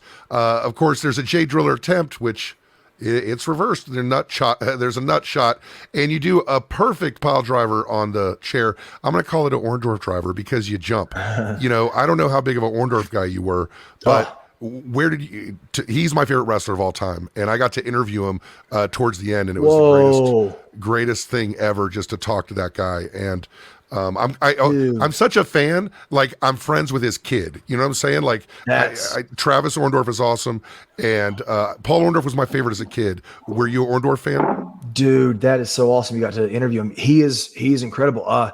So we talked last week about working heels, Tully and Fit Finley. On top of that, I want to add in Dennis Condrey, who is so underrated. like, I think the most underrated wrestler of all time. Is Dennis Condrey, because especially being a heel, a great working heel, because he had so much intent and so much malice behind every strike and every hold and every kick and everything he did. And he was such a chicken shit when he needed to be. He would use this, like the hand, like, oh, Right. There was so much power in him putting on the brakes here. But then when it was his time, whenever the babyface had slipped on that banana peel, he was the biggest badass in the world. And I've told you before, but he was a hooker too. He was a badass in real life, but he would do this thing, man, Dennis Condrey, where he would give you this simple but beautiful looking backbreaker, right? Boom, where the fans would see the backbreaker and they're, oh, that's a great move. But then he'd hold them there for 1 second and he'd just shove them off. I will actually send it to you because it came up in my Facebook memories today. I had recorded that and put it on my Facebook about how great of a fucking badass he was. But that's what makes a heel. And Orndorff was the same thing. He sacrificed, because as a heel, you got to sacrifice your cool shit to make sure your baby face gets over even more, and that's why it takes a little longer for heels to be appreciated than it does baby faces. But you got to sacrifice. So Orndorff would sacrifice all of this, these flashy things to make sure his baby face looked good. And his punches were some of the best. His forearm shivers were some of this. His kicks, man, his boots were great, impeccable. They were so great. Sorry. Yes, Orndorff is incredible. One thing I see in common with like you and Cash and guys like Orndorff and Tully as heels, as bad guys, is you stay busy. Like Orndorff wasn't someone who stayed still. He moved, and I noticed you guys don't like to stay still, even when you're on the bad side of things. Absolutely not. That frantic pace is what drew me to Tully and Arn.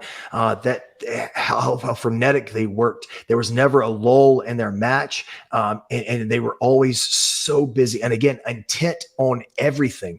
There's something that Cash and I do, and we stole that frenetic pace from them. But there's something Cash and I do where Cash in the ring maybe has the guy in a hold and he's working it. And so many people call it a rest hold because they read it on a dirt sheet. It's not a rest hold. That's not what it is. You keep working. You know what I'm saying? You make it, and that hold is what our business is built on. Yeah, rest hold is not thing that wrestlers say. Rest hold is thing that the fan says. Right. So Cash is working this hold, right, and this baby face is starting to come up, and he's reaching and he's reaching. He's trying to get to his partner. He's trying to get to his best friend, and he's almost there, but then he can't get there. Cash brings it back, but then all of a sudden there's a back suplex or something, right?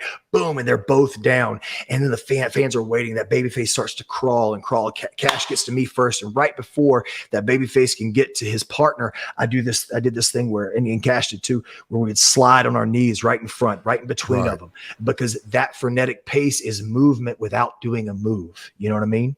And that's what we stole from guys like Tully and Arn and Orndorff, man.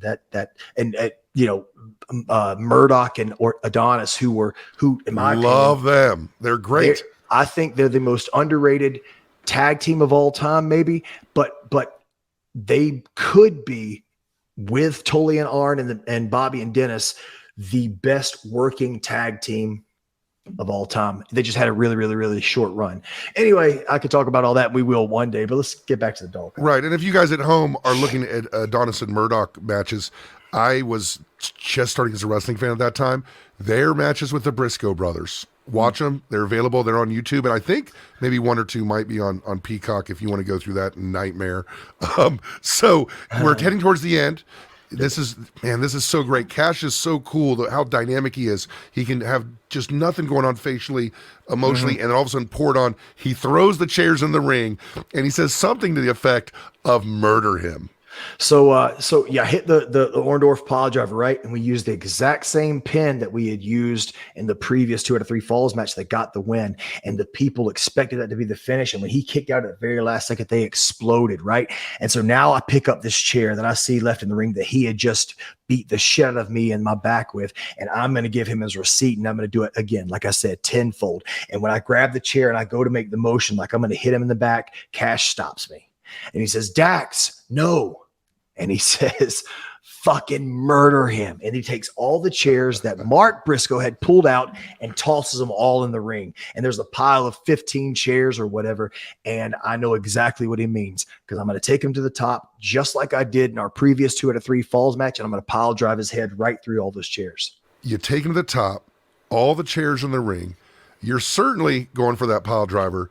You get crotched and you get set up. Now, you said earlier they were doing that suplex spot to show how dangerous those chairs were. You found out, didn't you? Because you get superplexed from the top rope on top of those chairs. One of the most painful things you've been through in a wrestling ring. Is that correct? The most painful. There's nothing that even, the only thing that compares is the Supercard of Honor match where I got suplexed over the top rope to the floor. But this was way worse, and it's lingered with me until now. So before I get into that, we wanted to make the chain be the difference maker. Because again, it all ties back to the chain. That's the gimmick. We don't need thumbtacks, and we don't need barbed wire, and we don't, even need tables. The chain is the most dangerous part of the match. And so that chain, when he crotched me with the chain, turned the tide of the match and ultimately won the match for them. And then he sets me up and he gives me this superplex on the chairs. And, this is a finish that I knew going into it, that this is exactly how I wanted the match to finish. But I didn't think about how bad it was going to hurt. You know what I'm saying? Like, I never thought about that. And you didn't have a chance to workshop it. It's not like you played with it. It's not like you had Fiddly set out some little chairs and just laid on top of them. Right. And like that kind of bump, if it's my idea, I'm absolutely not going to ask someone else to take it, So I didn't think about the pain at all until after the crotch, and he starts pulling me up for the superplex. I'm like, so many thoughts go through my head. I remember thinking like, oh my God, this is going to hurt really bad. And then I started thinking, wait a second, no. I started thinking like, okay, all these chairs are flat. They're stacked on top of each other. They're flat. It's going to hurt, but it'll be fine because everything's flat, right? Plus, you just saw Mark take it off the top rope on top of chairs. Right. He's fine. You'll be fine. It'll be fine, right? And so he gives me this superplex, and dude, it's the most painful bump that I've ever had. I still have a knot on my ass all the way up to my lower back. I have a bruise that is completely covered my left butt cheek still right now. Before we got on, I told you about Mexico. I just got back from Mexico, and the flight to Mexico was so brutal, dude. Jesus, dude, I didn't even think about that. It was so uncomfortable. Not one flight, flights, off, on. There to there, it was 3 flights. On the way back, thankfully, it was only 2. But God damn, that was so brutal. And like, I might as well tell it. Getting off on the sidebar, Doc Sampson did not want me to go to Mexico to work. He wanted me to stay home. He told me that if this turned into a hematoma or something, whatever it's called. I'm a wrestler, not a doctor. And if I took a bump the wrong way, or if I fell on my ass, or if I hit the rope or the turnbuckle too hard and it exploded in my butt cheek, that the blood would explode in there and get into my muscle. And somehow that would make it tear way easier. And that would require surgery that would keep me out for a very, very long time. And I told him, I said, Doc Sampson, I gotta go. It's the right thing to do for Conan, who's treated me so well, and I want to do this for Dragon Lee and Dralistico. I said, I'll take care of myself. I promise. I hope he didn't watch the match, because I promised him that I wouldn't hit the ropes or the turnbuckle or take a bump, and I did all 3 of those matches, and it hurt like hell. But I made it out, and I was okay. And quite honestly, I mean, they had no chance of beating you for those titles if you were healthy. So right, exactly. So just like Brett had a fever when he dropped the belt to the IC belt to the Mountie, I dropped the belt because my ass was killing me. Man, you need to get off the new generation, okay? Like, really. Doc Hendricks. I can't believe I said Doc Hendricks. Yeah, you can. So then this is the genius of the match, right? Outside the ring, Mark sees that his brother Jay has you in trouble. You're in a lot of trouble. And he has faith in Jay to finish the deal. He's got to keep cash out of it. So he just sandbags cash. He leans back and holds him there for whatever's going to happen in the ring. Mark knows if he keeps cash out of it, it's over. And Cash is so panicked trying to help you. He doesn't attack Mark. He's trying to get in the ring. He's trying to pull. We've all been there. Meanwhile, You get a 2 count on a cover, or Jay gets a 2 count on a cover on you. Then he goes for the big crossface with the chain. The back is arched. It seems like very painful. How did that come about? That particular idea? Yeah, so that was, I mean, that's how I knew the match had to end, because we had to tie it all back around to the chain. You know, we had to make, again, like I've said before, we had to make the chain the most brutal part of the match. It had to be the most dangerous part of the match, right? And to make the chain the finish, that was the only choice, right?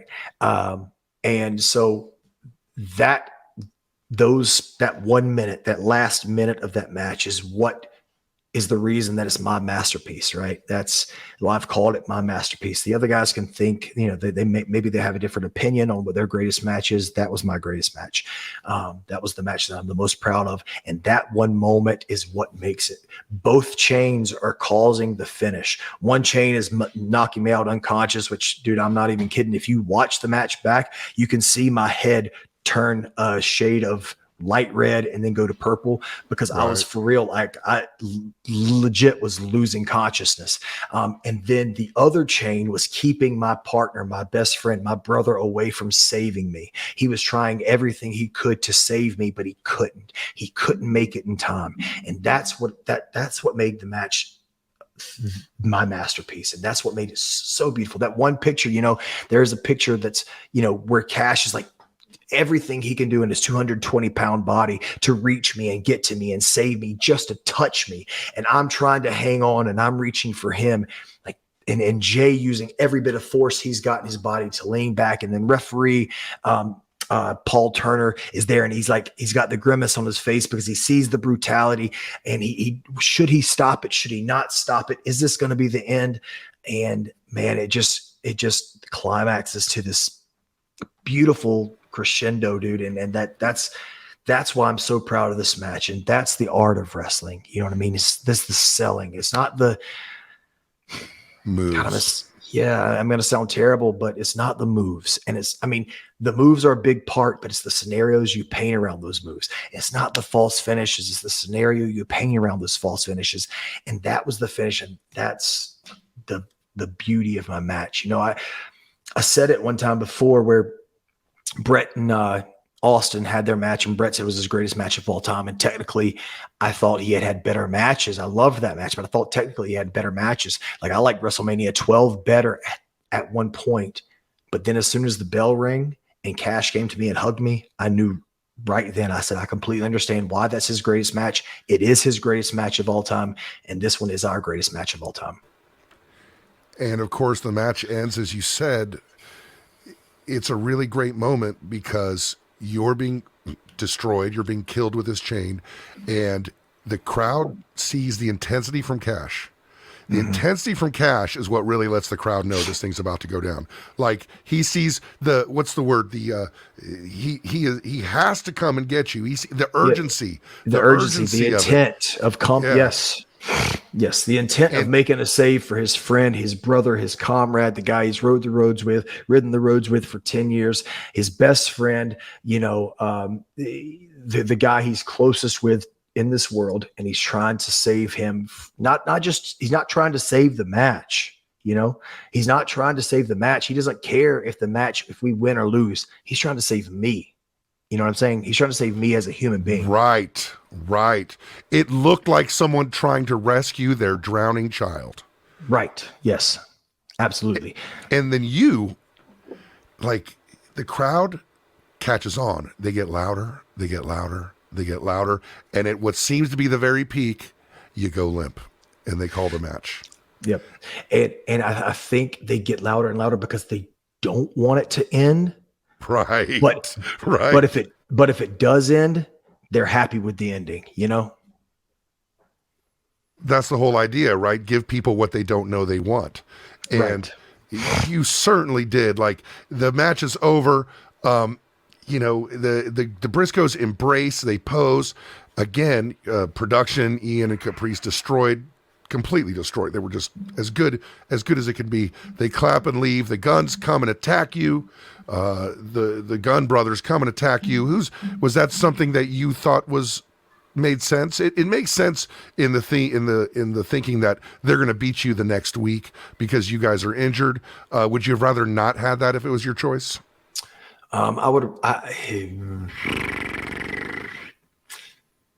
So it was kind of my choice. I think I understand people thought there should be a finality to it. Finality, that's the word. Is that a word? Yeah. To the match. You know what I like about you, Dax, is that you've done this a couple times. You say real words and then you go, "Is that a real word?" He did that last time too. Yes, finality is correct, sir. Yeah. Okay. So I know that they want a finality, and you know, guys like Dave Meltzer talk about having it shouldn't be DQ finishes and stuff. But there comes a time when that is okay. And I thought at this moment it was okay. Those guys are real heels. Those two guys. Absolutely. And dude, in the back too, they're sorry, Billy. I know we get along, we got a relationship, but those guys are just as egotistical. Is not the word. Egotistical isn't the word. Too comfortable is the word. They're too comfortable. You know, they're too comfortable. Worse. I think it's worse. Yeah, maybe being in the position that they're in, they're too comfortable. And so even, I like the guys. They're fine. I like the guys, but they're not, I would never, they wouldn't be my friends. I wouldn't hang out with them. I wouldn't take them out for tequila or anything like that, but because they are too comfortable. But even with me not sharing the same set of social skills as they do, I know that the people actually hate them. Or excuse me, maybe not hate them, but they actually have heat with the fans. Right. And it's my position right now at 38 years old to continue to deliver the matches that I can deliver, continue to build on the legacy that I can deliver, but also leave professional wrestling with something more than just my legacy. I have to make sure that the next group of guys are seen as just as big stars as we are. And that sounds egotistical to say, I apologize, but seen as just as big stars or just as good as we are. And I thought that moment the people would want that finality, and they didn't get it because it was taken away by those guys, and they would boo them in turn, which they did. Yeah, I didn't see anybody having a problem with that because it made sense. It made sense for their characters to take advantage and to ruin that moment. Of course, the Briscoes coming out to kind of chase them off worked pretty well. Great match. Couple questions. Did you mind dropping the titles at all? I doubt you did, because that seems the way the story ends, right? The story ends with them with you dropping the titles to the Briscoes. But no, I didn't mind dropping the titles at all. Especially to a team like the Briscoes. We weren't supposed to have that 2 out of 3 falls match. Me and Cash, we didn't want to have that match immediately anyway. But Tony asked us to have this match, and in no uncertain terms, he basically said that pay-per-view needed the match at Death Before Dishonor. And so I was proud to have that match. And the initial plan was for the second rematch to lose the belts to them, but we weren't supposed to have the second rematch that soon. And so the only option was to have those guys win the belts. If Tony, is going to make this Ring of Honor thing a viable contender at number 3 wrestling promotion in the country, he needs a face of that division, and I think that the Briscoes are the face of that division. So I absolutely had no problem dropping the belts Cash either. You talk a lot about how you don't mind sacrificing certain things to be the greatest tag team in the world. You certainly made some sacrifices in this match. I guess my question is, how are you feeling? You told me a little bit, I don't know if you want to talk about this, but you told me a little bit about coming home. Yes. So, as I get older and as, time ticks away at my career, and man, morbidly, even at my life too, like I start to think about these things and like, is it worth it? Is this bump worth it? Or is wrestling every single week worth it? You know, I got a torn labrum here, torn labrum in my hip, torn bicep here on my left arm. I've had four surgeries already. And, you know, you start to think about it. Is it worth it? And for that match, for that bump, as bad as it hurts right now, it absolutely was worth it. It is worth it. If the match was shit, then maybe not. But sometimes you got to sacrifice for your art, you know, and that was my sacrifice for my art. So as far as how I'm feeling, man, I don't think I've ever felt physically worse. As again, bad as it sounds, I don't want his sympathy or anything. But I remember when I came home that day from the show, I had to go to the gym. And I went to the gym and I had this shitty workout, but I you know, mentally I have to do it. And I got back from the gym and I still had my book bag on. And my daughter looked up at me and she said, "Dad, are you busy right now?" And I said, "No, babe, I'm not busy." And she said, "Well, are you going to be busy?" Which that breaks my heart. Like, I don't want her to ever think I'm too busy for her. Right. And I said, "Absolutely not, baby. I'm not going to be too busy soon at all." He said, "Okay, well, can you come upstairs and play Tea Party with me?" I said, "Yeah, let's go play."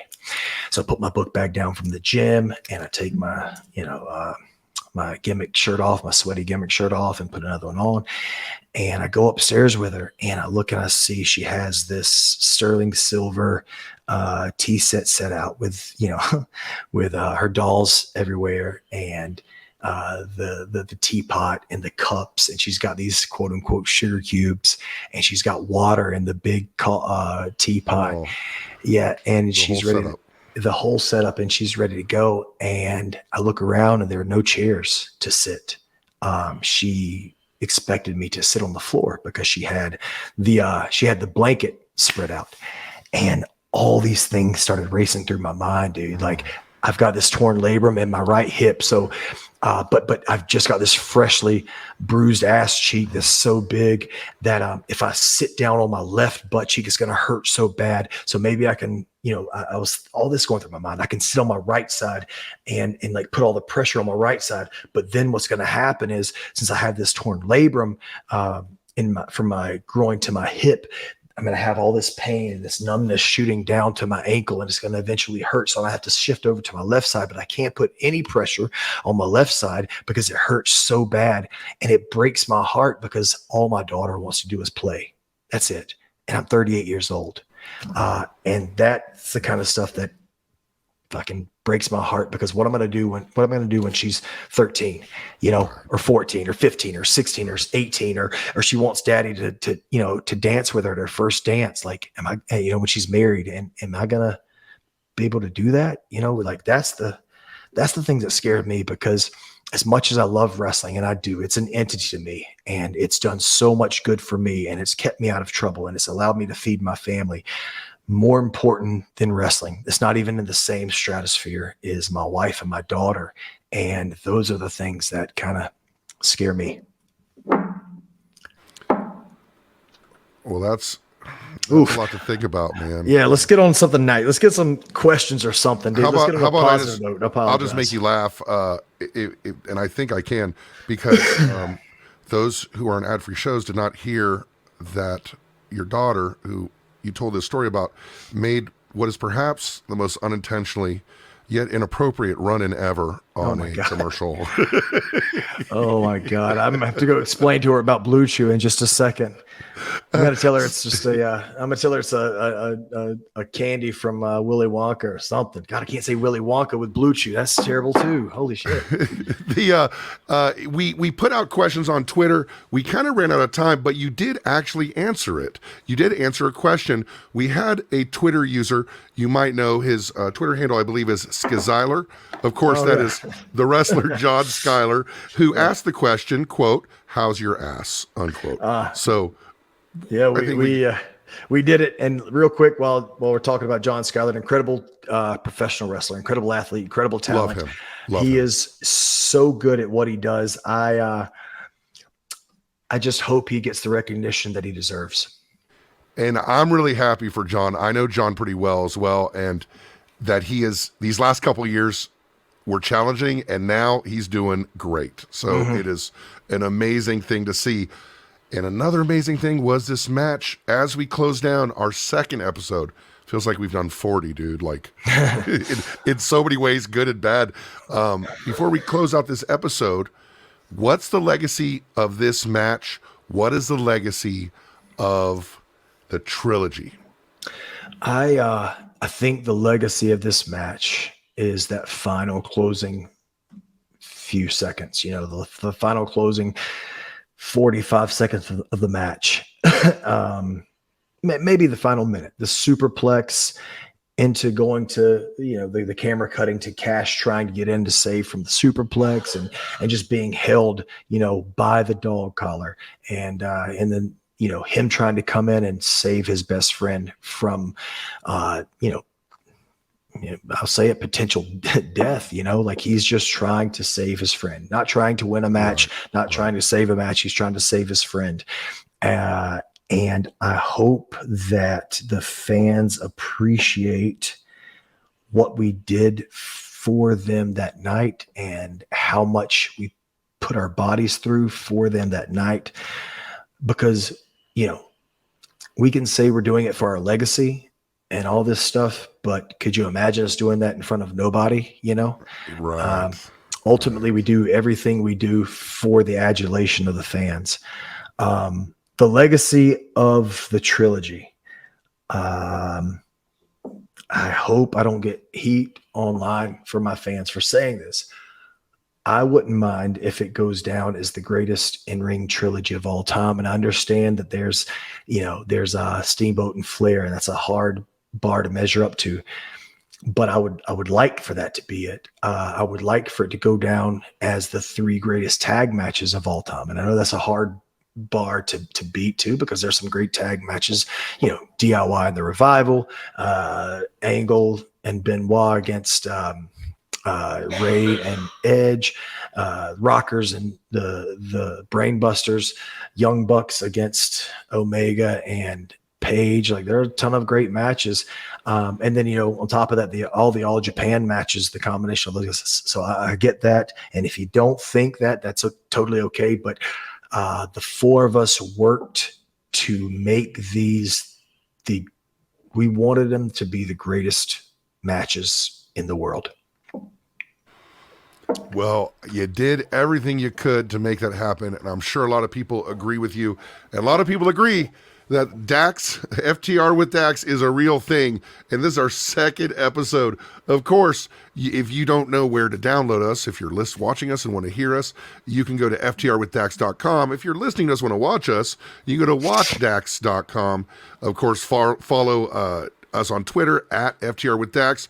You're at Dax FTR, right? I have no idea. I think so. He's easy to find. He's Uncle Dax on Twitter, and I'm at Matt Kuhn Music. Of course, make sure to leave us a 7-star review if you feel the need on any of those platforms. We really appreciate it. So I'm thinking, Dax, for the next episode, we go a little old school. You know, like you're a big wrestling fan and a big podcast fan. We're going to take you back to the beginning. We're going to do a poll. Mm-hmm. And one of those on the poll will for sure be a Q&A. So for those of you who ask questions, you'll have that opportunity. We'll talk about over the next few days, me and you, or maybe ask people what they think should be on the poll. So the next episode will be the result of a poll, only available at FTR with Dax on Twitter. How do you feel about that? That's okay with me. I'd love to hear what they want to hear. The last 2 episodes, I've talked my shit about what I wanted to talk about. Now let's hear what they want to talk about. Now I apologize for going 2 hours today. I hope I didn't take up too much of everybody's time. I don't think anybody's going to mind at all. Guys, thanks for listening. We're having a great time, and we're having a great time being listened to and the reaction we're getting. And I can't wait to see you next week on FTR with Dax Harwood.